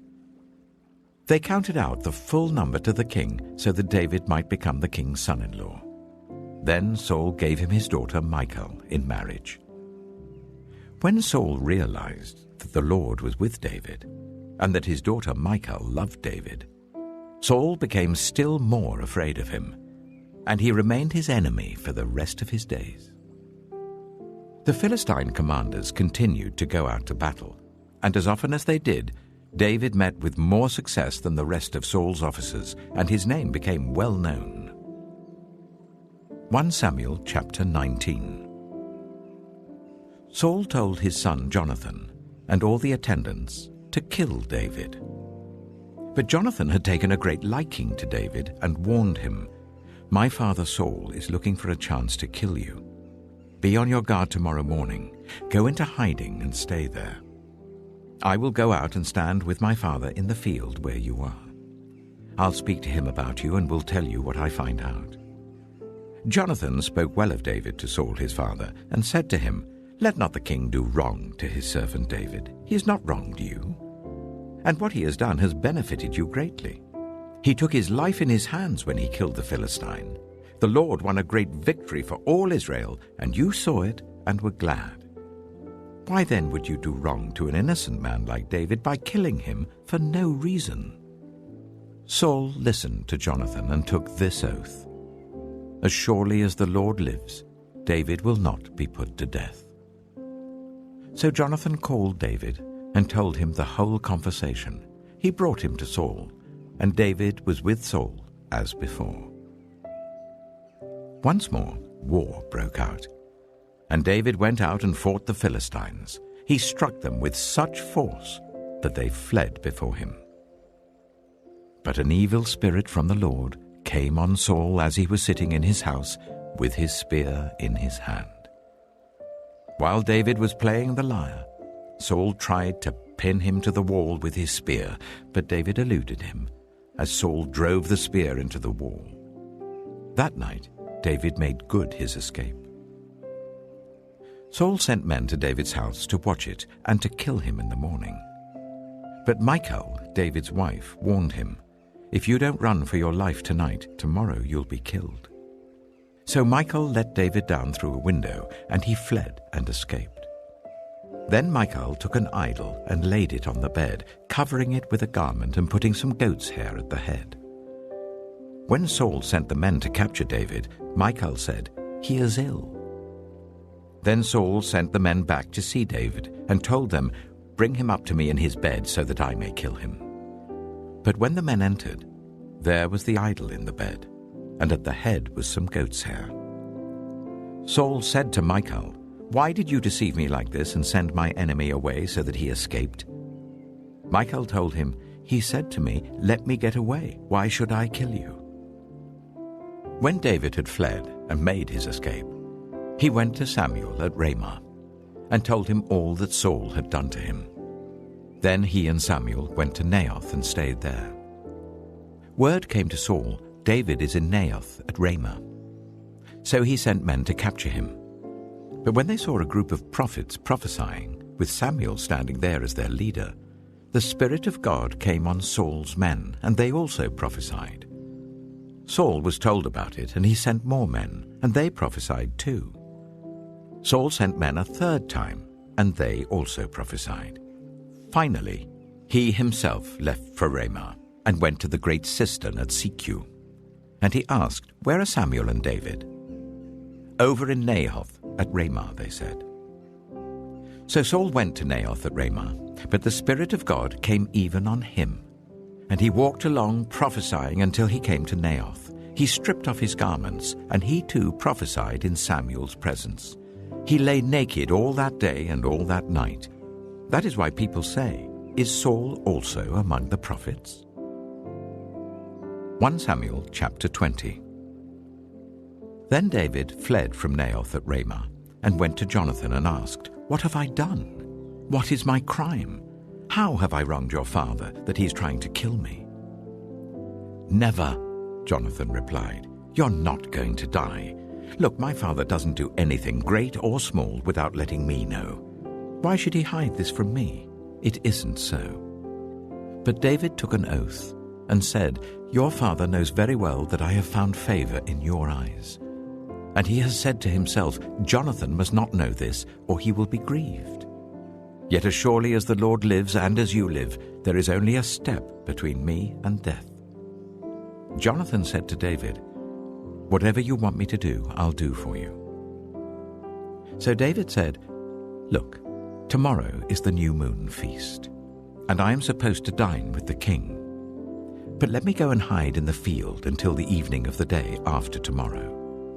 If your father misses me at all, tell him, David earnestly asked my permission to hurry to Bethlehem, his hometown, because an annual sacrifice is being made there for his whole clan. If he says, 'Very well,' then your servant is safe.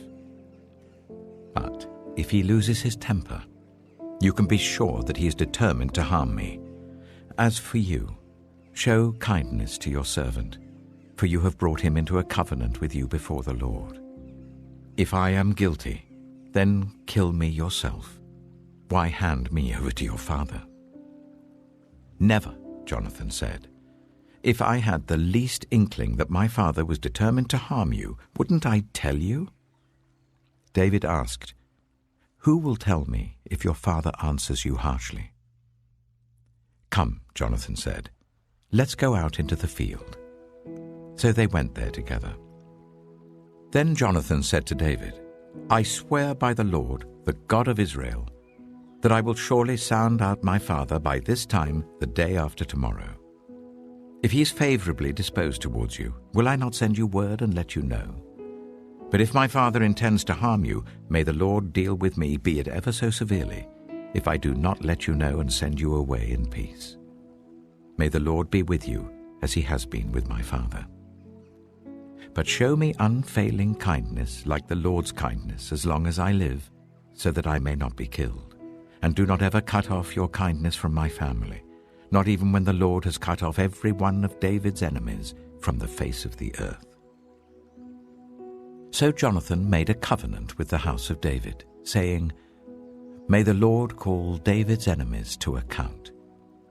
And Jonathan made David reaffirm his oath out of love for him, because he loved him as he loved himself. Then Jonathan said to David, "Tomorrow is the new moon feast. You will be missed, because your seat will be empty.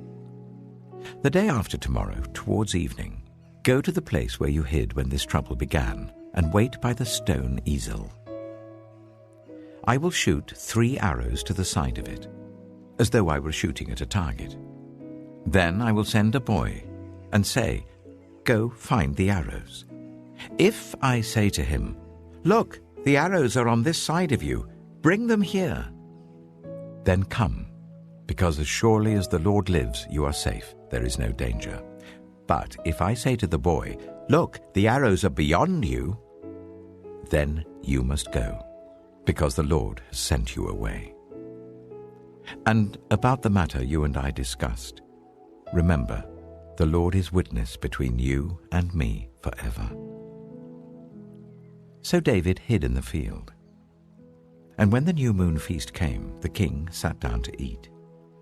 He sat in his customary place by the wall, opposite Jonathan, and Abner sat next to Saul, but David's place was empty. Saul said nothing that day, for he thought something must have happened to David to make him ceremonially unclean.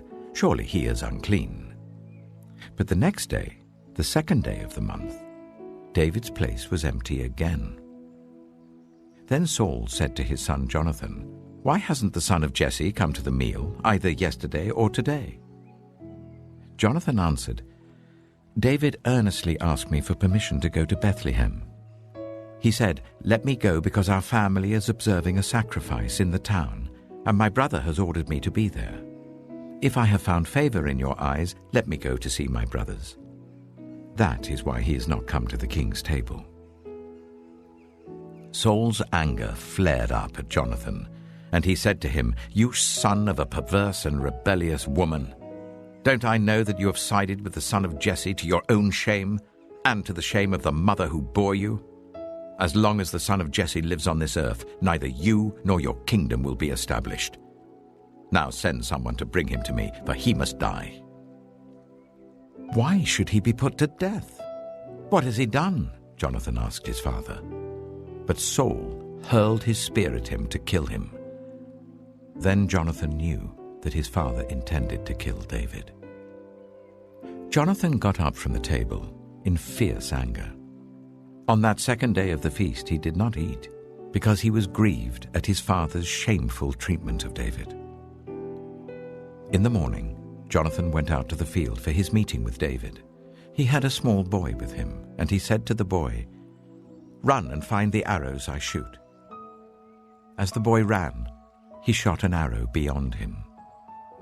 When the boy came to the place where Jonathan's arrow had fallen, Jonathan called out after him, "Isn't the arrow beyond you?" Then he shouted, "Hurry, go quickly, don't stop." The boy picked up the arrow and returned to his master. The boy knew nothing about all this, only Jonathan and David knew. Then Jonathan gave his weapons to the boy and said, "Go, carry them back to town." After the boy had gone, David got up from the south side of the stone and bowed down before Jonathan 3 times with his face to the ground. Then they kissed each other and wept together. But David wept the most. Jonathan said to David, "Go in peace, for we have sworn friendship with each other in the name of the Lord, saying, 'The Lord is witness between you and me, and between your descendants and my descendants forever.'" Then David left, and Jonathan went back to the 1 Samuel chapter 21. David went to Nob, to Ahimelech the priest. Ahimelech trembled when he met him and asked, "Why are you alone? Why is no one with you?" David answered Ahimelech the priest, "The king sent me on a mission and said to me, 'No one is to know anything about the mission I'm sending you on. As for my men, I've told them to meet me at a certain place. Now then, what have you to hand? Give me 5 loaves of bread, or whatever you can find." But the priest answered David, "I don't have any ordinary bread to hand. However, there is some consecrated bread here, provided the men have kept themselves from women." David replied, "Indeed, women have been kept from us, as usual whenever I set out. The men's bodies are holy even on missions that are not holy. How much more so today?" So the priest gave him the consecrated bread, since there was no bread there except the bread of the presence that had been removed from before the Lord and replaced by hot bread on the day it was taken away. Now one of Saul's servants was there that day, detained before the Lord. He was Doeg, the Edomite, Saul's chief shepherd. David asked Ahimelech, "Don't you have a spear or sword here? I haven't brought my sword or any other weapon, because the king's mission was urgent." The priest replied, "The sword of Goliath the Philistine, whom you killed in the valley of Elah, is here. It is wrapped in a cloth behind the ephod. If you want it, take it. There is no sword here but that one." David said, "There is none like it. Give it to me." That day David fled from Saul and went to Achish, king of Gath. But the servants of Achish said to him, "Isn't this David, the king of the land? Isn't he the one they sing about in their dances? Saul has slain his thousands, and David his tens of thousands." David took these words to heart and was very much afraid of Achish, king of Gath.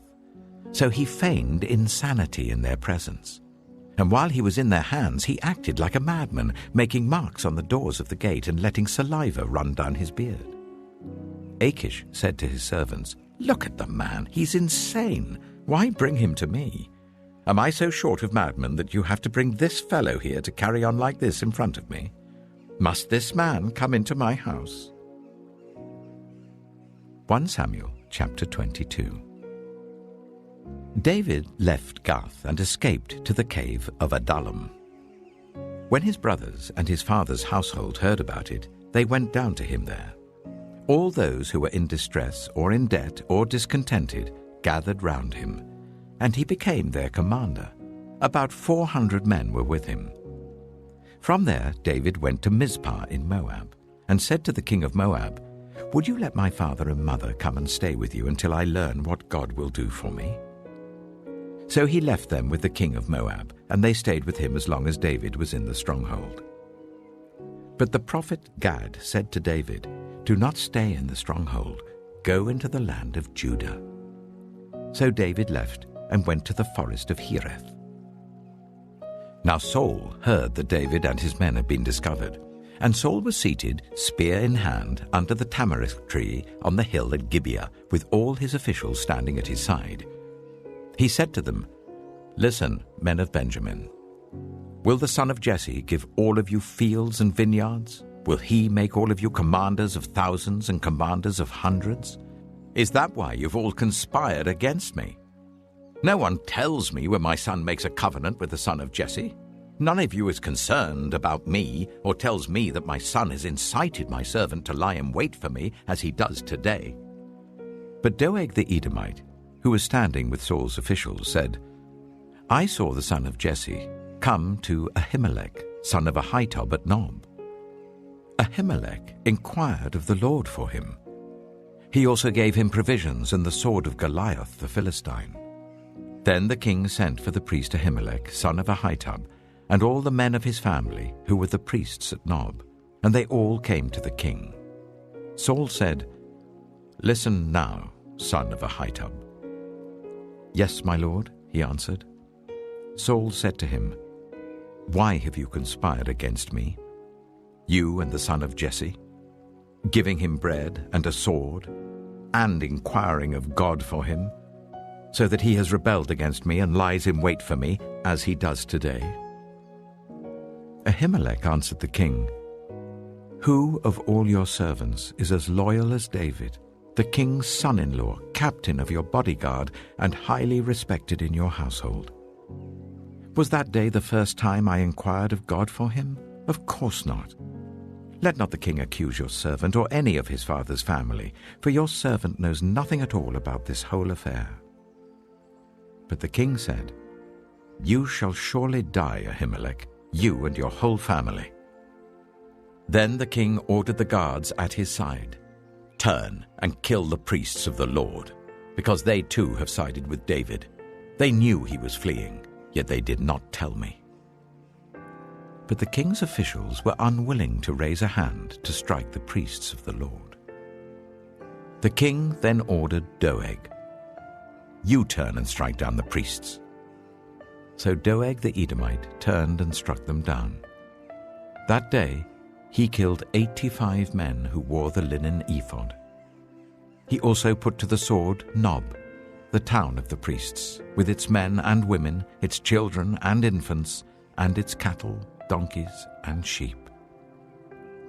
But one son of Ahimelech, son of Ahitub, named Abiathar, escaped and fled to join David. He told David that Saul had killed the priests of the Lord. Then David said to Abiathar, "That day, when Doeg the Edomite was there, I knew he would be sure to tell Saul. I am responsible for the death of your whole family. Stay with me, don't be afraid. The man who wants to kill you is trying to kill me too. You will be safe with me." 1 Samuel chapter 23.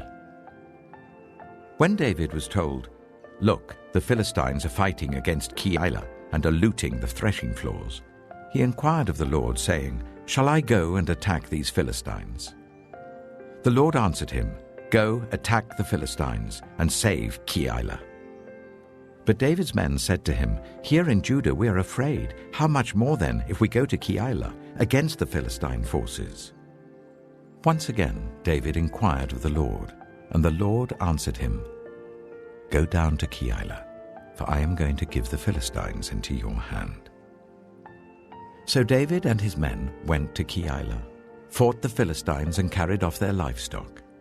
He inflicted heavy losses on the Philistines and saved the people of Keilah. Now Abiathar, son of Ahimelech, had brought the ephod down with him when he fled to David at Keilah. Saul was told that David had gone to Keilah, and he said, "God has delivered him into my hands, for David has imprisoned himself by entering a town with gates and bars." And Saul called up all his forces for battle, to go down to Keilah to besiege David with his men. When David learned that Saul was plotting against him, he said to Abiathar the priest, "Bring the ephod." David said, "Lord God of Israel, Your servant has heard definitely that Saul plans to come to Keilah and destroy the town on account of me. Will the citizens of Keilah surrender me to him? Will Saul come down as your servant has heard? Lord God of Israel, tell your servant." And the Lord said, "He will." Again David asked, "Will the citizens of Keilah surrender me and my men to Saul?" And the Lord said, "They will." So David and his men, about 600 in number, left Keilah and kept moving from place to place. When Saul was told that David had escaped from Keilah, he did not go there. David stayed in the wilderness strongholds and in the hills of the desert of Ziph. Day after day Saul searched for him, but God did not give David into his hands. While David was at Horesh in the desert of Ziph, he learned that Saul had come out to take his life. And Saul's son Jonathan went to David at Horesh and helped him to find strength in God. "Don't be afraid," he said. "My father Saul will not lay a hand on you. You shall be king over Israel, and I will be second to you. Even my father Saul knows this." The two of them made a covenant before the Lord. Then Jonathan went home, but David remained at Horesh. The Ziphites went up to Saul at Gibeah and said, "Is not David hiding among us in the strongholds at Horesh, on the hill of Keilah, south of Jeshimon? Now, your majesty, come down whenever it pleases you to do so, and we will be responsible for giving him into your hands." Saul replied, "The Lord bless you for your concern for me. Go and get more information. Find out where David usually goes and who has seen him there. They tell me he's very crafty. Find out about all the hiding places he uses and come back to me with definite information. Then I will go with you. If he is in the area, I will track him down among all the clans of Judah." So they set out and went to Ziph ahead of Saul. Now David and his men were in the desert of Maon, in the Arabah south of Jeshimon. Saul and his men began to search, and when David was told about it, he went down to the rock and stayed in the desert of Maon. When Saul heard this, he went into the desert of Maon in pursuit of David. Saul was going along one side of the mountain, and David and his men were on the other side, hurrying to get away from Saul. As Saul and his forces were closing in on David and his men to capture them, a messenger came to Saul saying, "Come quickly, the Philistines are raiding the land." Then Saul broke off his pursuit of David and went to meet the Philistines. That is why they call this place Selah Hamalakoth. And David went up from there and lived in the strongholds of En-gedi. 1 Samuel chapter 24. After Saul returned from pursuing the Philistines, he was told, "David is in the desert of En-gedi." So Saul took 3,000 able young men from all Israel and set out to look for David and his men near the crags of the wild goats. He came to the sheepfolds along the way. A cave was there, and Saul went in to relieve himself. David and his men were far back in the cave. The men said, "This is the day the Lord spoke of when he said to you, 'I will give your enemy into your hands for you to deal with as you wish.'" Then David crept up unnoticed and cut off a corner of Saul's robe. Afterwards, David was conscience-stricken for having cut off a corner of his robe. He said to his men, "The Lord forbid that I should do such a thing to my master, the Lord's anointed, or lay my hand on him. For he is the anointed of the Lord." With these words, David sharply rebuked his men and did not allow them to attack Saul. And Saul left the cave and went his way. Then David went out of the cave and called out to Saul, "My lord the king." When Saul looked behind him, David bowed down and prostrated himself with his face to the ground. He said to Saul, "Why do you listen when men say, 'David is bent on harming you'? This day you have seen with your own eyes how the Lord gave you into my hands in the cave. Some urged me to kill you, but I spared you. I said, 'I will not lay my hand on my Lord because he is the Lord's anointed.' See, "My father, look at this piece of your robe in my hand. I cut off the corner of your robe, but did not kill you. See that there is nothing in my hand to indicate that I'm guilty of wrongdoing or rebellion. I have not wronged you, but you are hunting me down to take my life. May the Lord judge between you and me, and may the Lord avenge the wrongs you have done to me, but my hand will not touch you. As the old saying goes, from evildoers come evil deeds, so my hand will not touch you." Against whom has the king of Israel come out? Who are you pursuing? A dead dog? A flea? May the Lord be our judge and decide between us. May he consider my cause and uphold it. May he vindicate me by delivering me from your hand." When David finished saying this, Saul asked, "Is that your voice, David, my son?" And he wept aloud. "You are more righteous than I," he said. "You have treated me well, but I have treated you badly. You have just now told me about the good you did to me. The Lord gave me into your hands, but you did not kill me. When a man finds his enemy, does he let him get away unharmed? May the Lord reward you well for the way you've treated me today. I know that you will surely be king, and that the kingdom of Israel will be established in your hands. Now swear to me by the Lord that you will not kill off my descendants or wipe out my name from my father's family." So David gave his oath to Saul. Then Saul returned home, but David and his men went up to the stronghold. 1 Samuel chapter 25. Now Samuel died, and all Israel assembled and mourned for him, and they buried him at his home in Ramah. Then David moved down into the desert of Paran.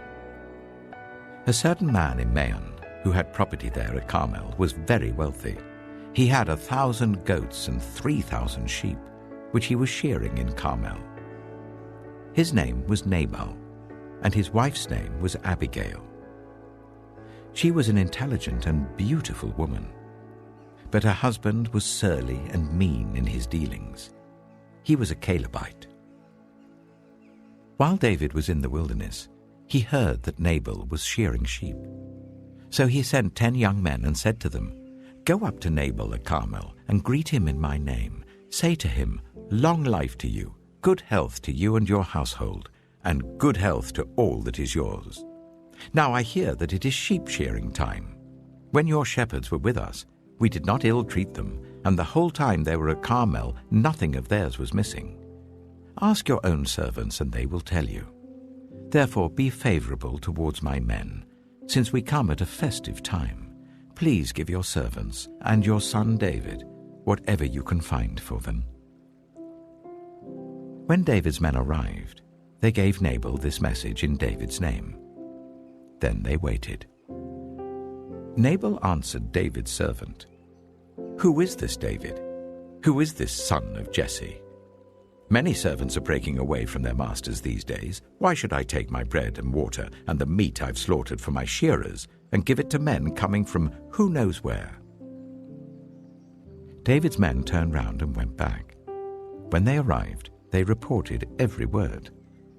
David said to his men, "Each of you strap on your sword." So they did, and David strapped his on as well. About 400 men went up with David, while 200 stayed with the supplies. One of the servants told Abigail, Nabal's wife, "David sent messengers from the wilderness to give our master his greetings, but he hurled insults at them. Yet these men were very good to us. They did not ill-treat us, and the whole time we were out in the fields near them, nothing was missing. Night and day, they were a wall around us the whole time we were herding our sheep near them. Now think it over and see what you can do, because disaster is hanging over our master and his whole household. He is such a wicked man that no one can talk to him." Abigail acted quickly. She took 200 loaves of bread, 2 skins of wine, 5 dressed sheep, 5 seahs of roasted grain, 100 cakes of raisins, and 200 cakes of pressed figs, and loaded them on donkeys. Then she told her servants, "Go on ahead, I'll follow you." But she did not tell her husband Nabal. As she came riding on her donkey into a mountain ravine, there were David and his men descending towards her, and she met them. David had just said, "It's been useless, all my watching over this fellow's property in the wilderness, so that nothing of his was missing. He has paid me back evil for good.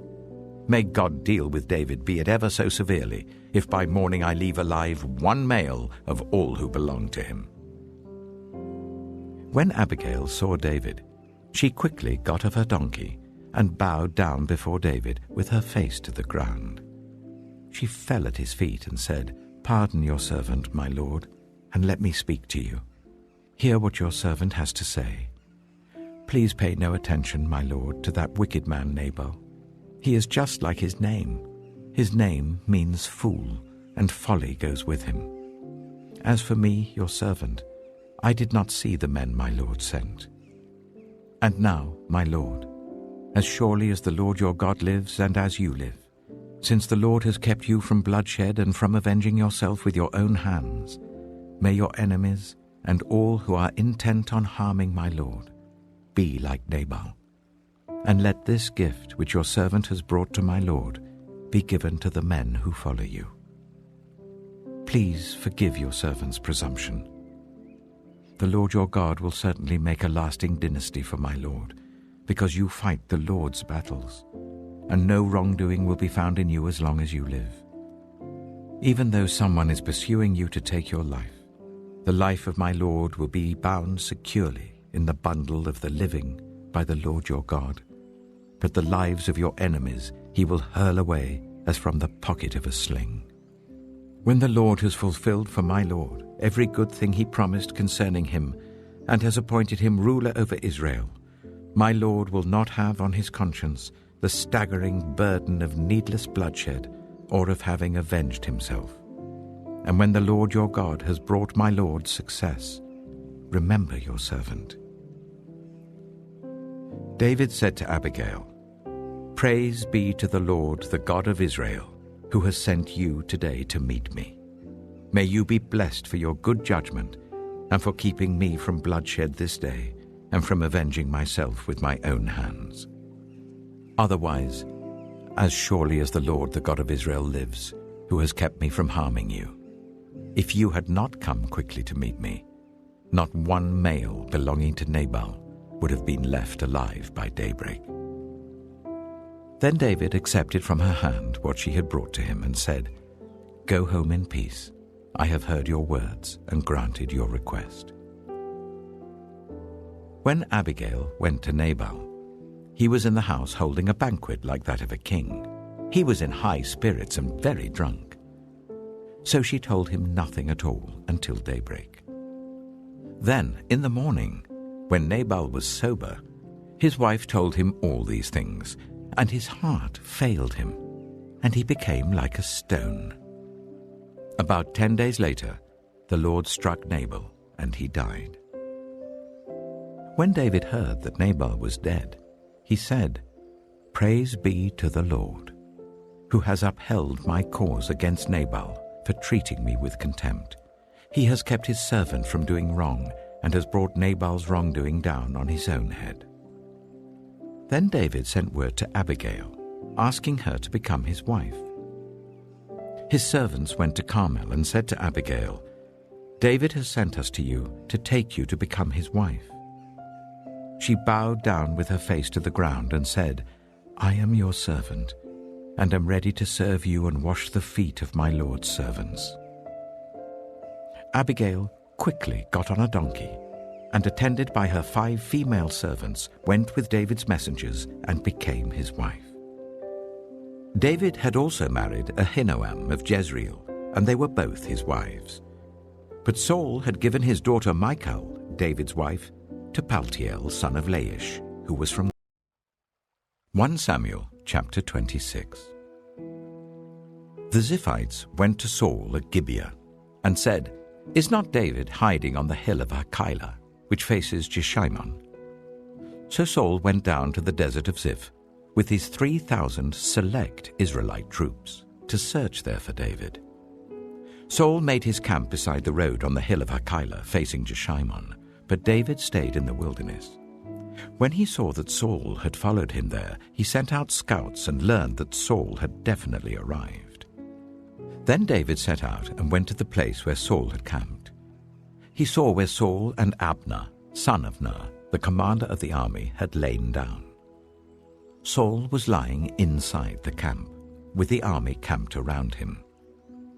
David then asked Ahimelech the Hittite and Abishai, son of Zeruiah, Joab's brother, "Who will go down into the camp with me to Saul?" "I'll go with you," said Abishai. So David and Abishai went to the army by night, and there was Saul, lying asleep inside the camp with his spear stuck in the ground near his head. Abner and the soldiers were lying round him.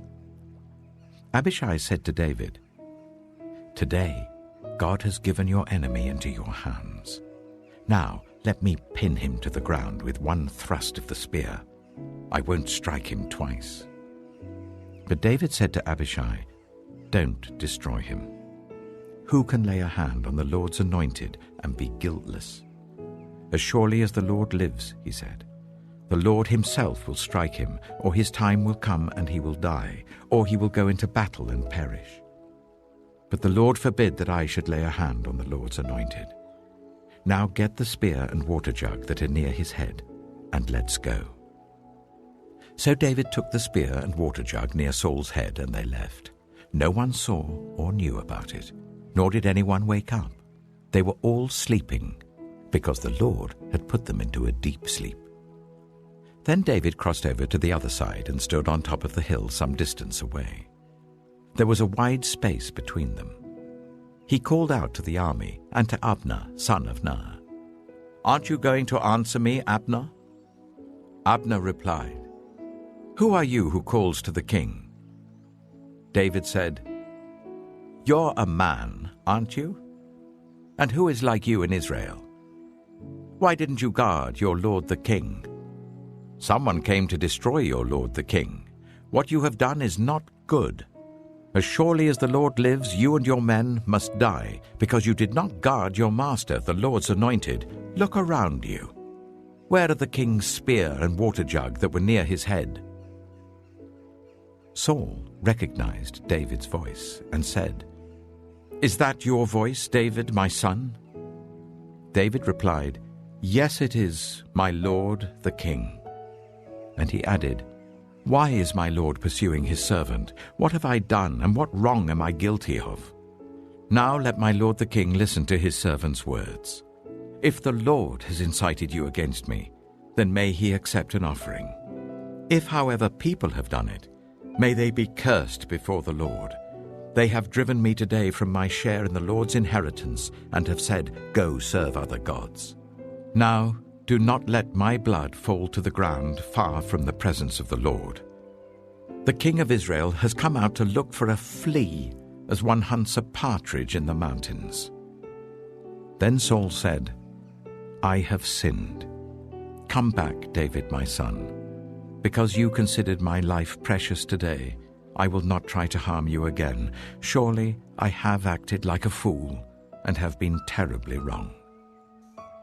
"Here is the king's spear," David answered.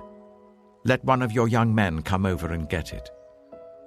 The Lord rewards everyone for their righteousness and faithfulness.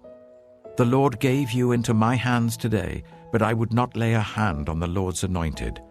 As surely as I valued your life today, so may the Lord value my life and deliver me from all trouble." Then Saul said to David, "May you be blessed, David, my son. You will do great things and surely triumph." So David went on his way, and Saul returned home. 1 Samuel chapter 27. But David thought to himself, "One of these days I shall be destroyed by the hand of Saul. The best thing I can do is to escape to the land of the Philistines. Then Saul will give up searching for me anywhere in Israel, and I will slip out of his hand. So David and the 600 men with him left and went over to Achish, son of Maok, king of Gath. David and his men settled in Gath with Achish. Each man had his family with him, and David had his 2 wives, Ahinoam of Jezreel and Abigail of Carmel, the widow of Nabal. When Saul was told that David had fled to Gath, he no longer searched for him. Then David said to Achish, "If I have found favor in your eyes, let a place be assigned to me in one of the country towns, that I may live there. Why should your servant live in the royal city with you?" So on that day, Achish gave him Ziklag, and it has belonged to the kings of Judah ever since. David lived in Philistine territory for 1 year and 4 months. Now David and his men went up and raided the Geshurites, the Girzites, and the Amalekites. From ancient times, these people had lived in the land extending to Shur and Egypt.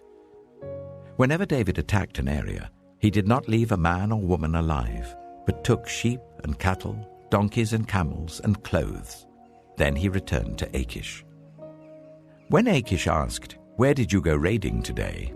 David would say, "Against the Negev of Judah," or "Against the Negev of Jerahmeel," or "Against the Negev of the Kenites." He did not leave a man or woman alive to be brought to Gath, for he thought they might inform on us and say, "This is what David did." And such was his practice as long as he lived in Philistine territory. Achish trusted David and said to himself, "He has become so obnoxious to his people, the Israelites, that he will be my servant for life." 1 Samuel chapter 28.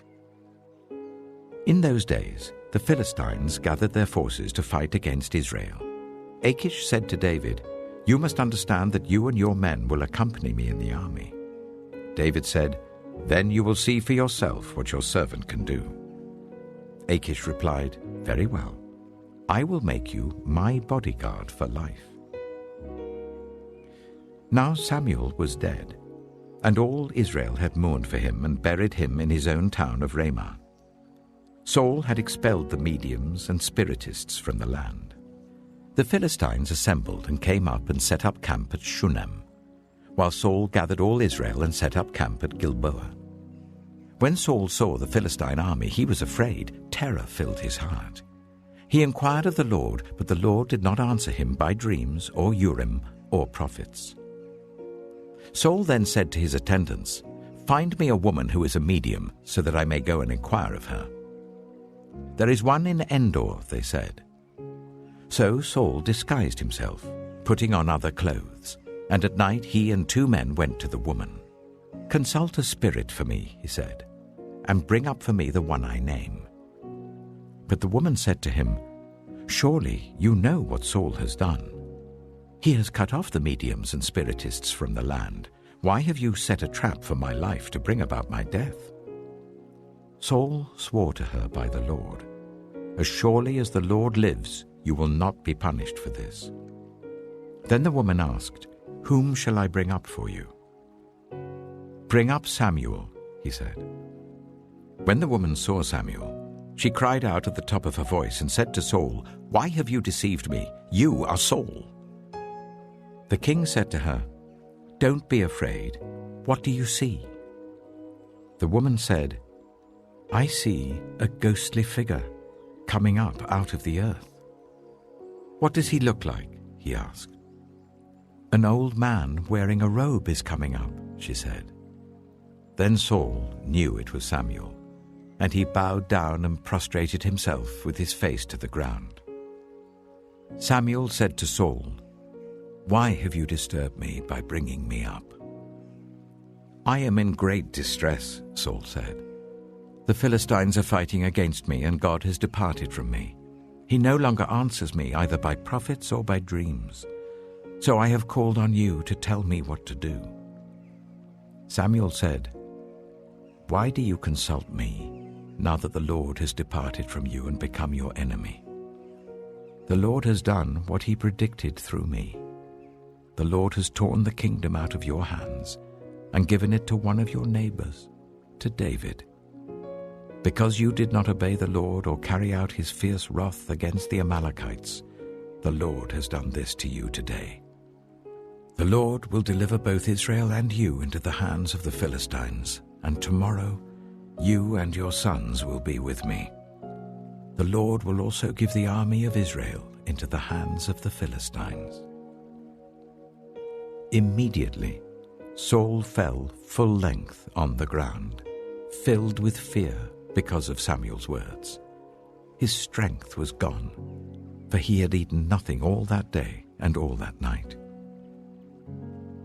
When the woman came to Saul and saw that he was greatly shaken, she said, "Look, your servant has obeyed you. I took my life in my hands and did what you told me to do.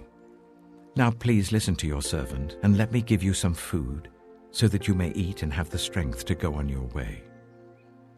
He refused and said, "I will not eat." But his men joined with the woman in urging him, and he listened to them. He got up from the ground and sat on the couch. The woman had a fattened calf at the house, which she slaughtered at once. She took some flour, kneaded it, and baked bread without yeast. Then she set it before Saul and his men, and they ate. That same night they got up and left. 1 Samuel chapter 29. The Philistines gathered all their forces at Aphek, and Israel camped by the spring in Jezreel. As the Philistine rulers marched with their units of hundreds and thousands, David and his men were marching at the rear with Achish. The commanders of the Philistines asked, "What about these Hebrews?" Achish replied, "Is this not David, who was an officer of Saul, king of Israel? He has already been with me for over a year, and from the day he left Saul until now, I have found no fault in him." But the Philistine commanders were angry with Achish and said, "Send the man back, that he may return to the place you assigned him. He must not go with us into battle, or he will turn against us during the fighting. How better could he regain his master's favor than by taking the heads of our own men? Isn't this the David they sang about in their dances? Saul has slain his thousands, and David his tens of thousands." So Achish called David and said to him, "As surely as the Lord lives, you have been reliable, and I would be pleased for you to serve with me in the army. From the day you came to me until today, I have found no fault in you, but the rulers don't approve of you. Now turn back and go in peace. Do nothing to displease the Philistine rulers." "But what have I done?" asked David. "What have you found against your servant from the day I came to you until now? Why can't I go and fight against the enemies of my lord the king?" Achish answered, "I know that you have been as pleasing in my eyes as an angel of God. Nevertheless, the Philistine commanders have said, 'He must not go up with us into battle.' Now get up early, along with your master's servants who have come with you, and leave in the morning as soon as it is light." So David and his men got up early in the morning to go back to the land of the Philistines, and the Philistines went up to Jezreel.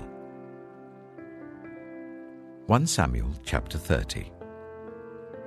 David and his men reached Ziklag on the third day.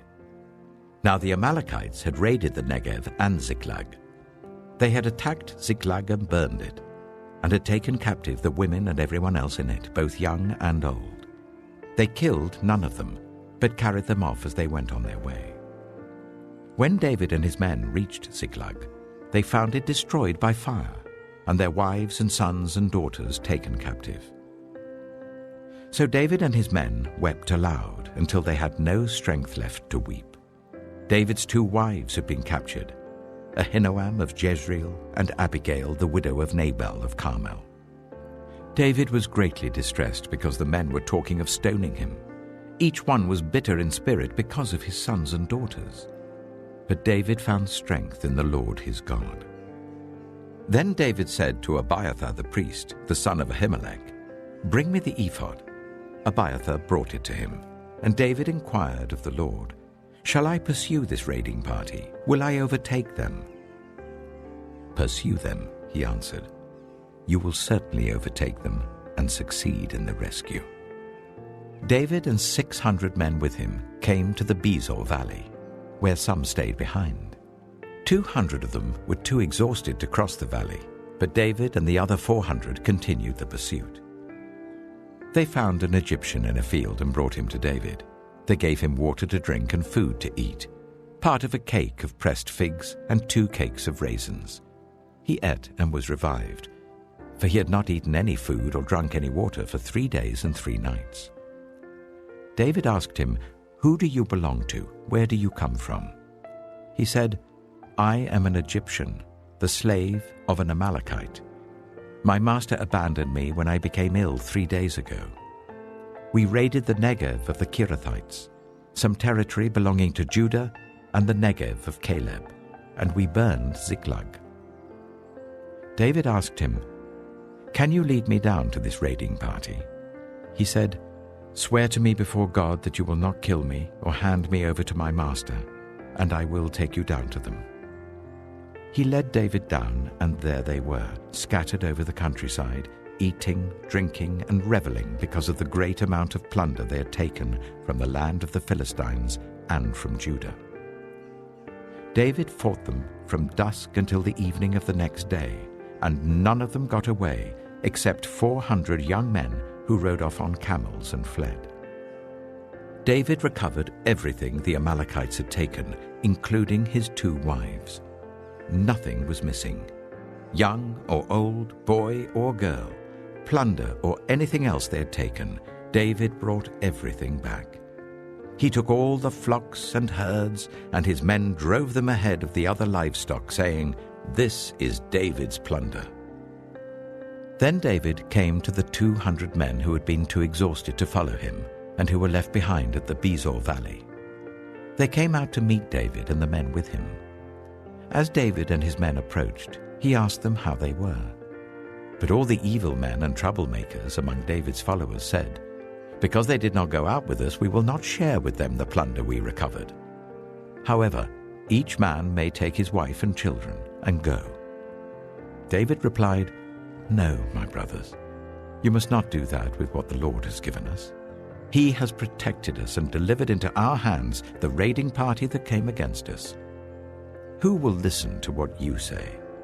The share of the man who stayed with the supplies is to be the same as that of him who went down to the battle. All shall share alike."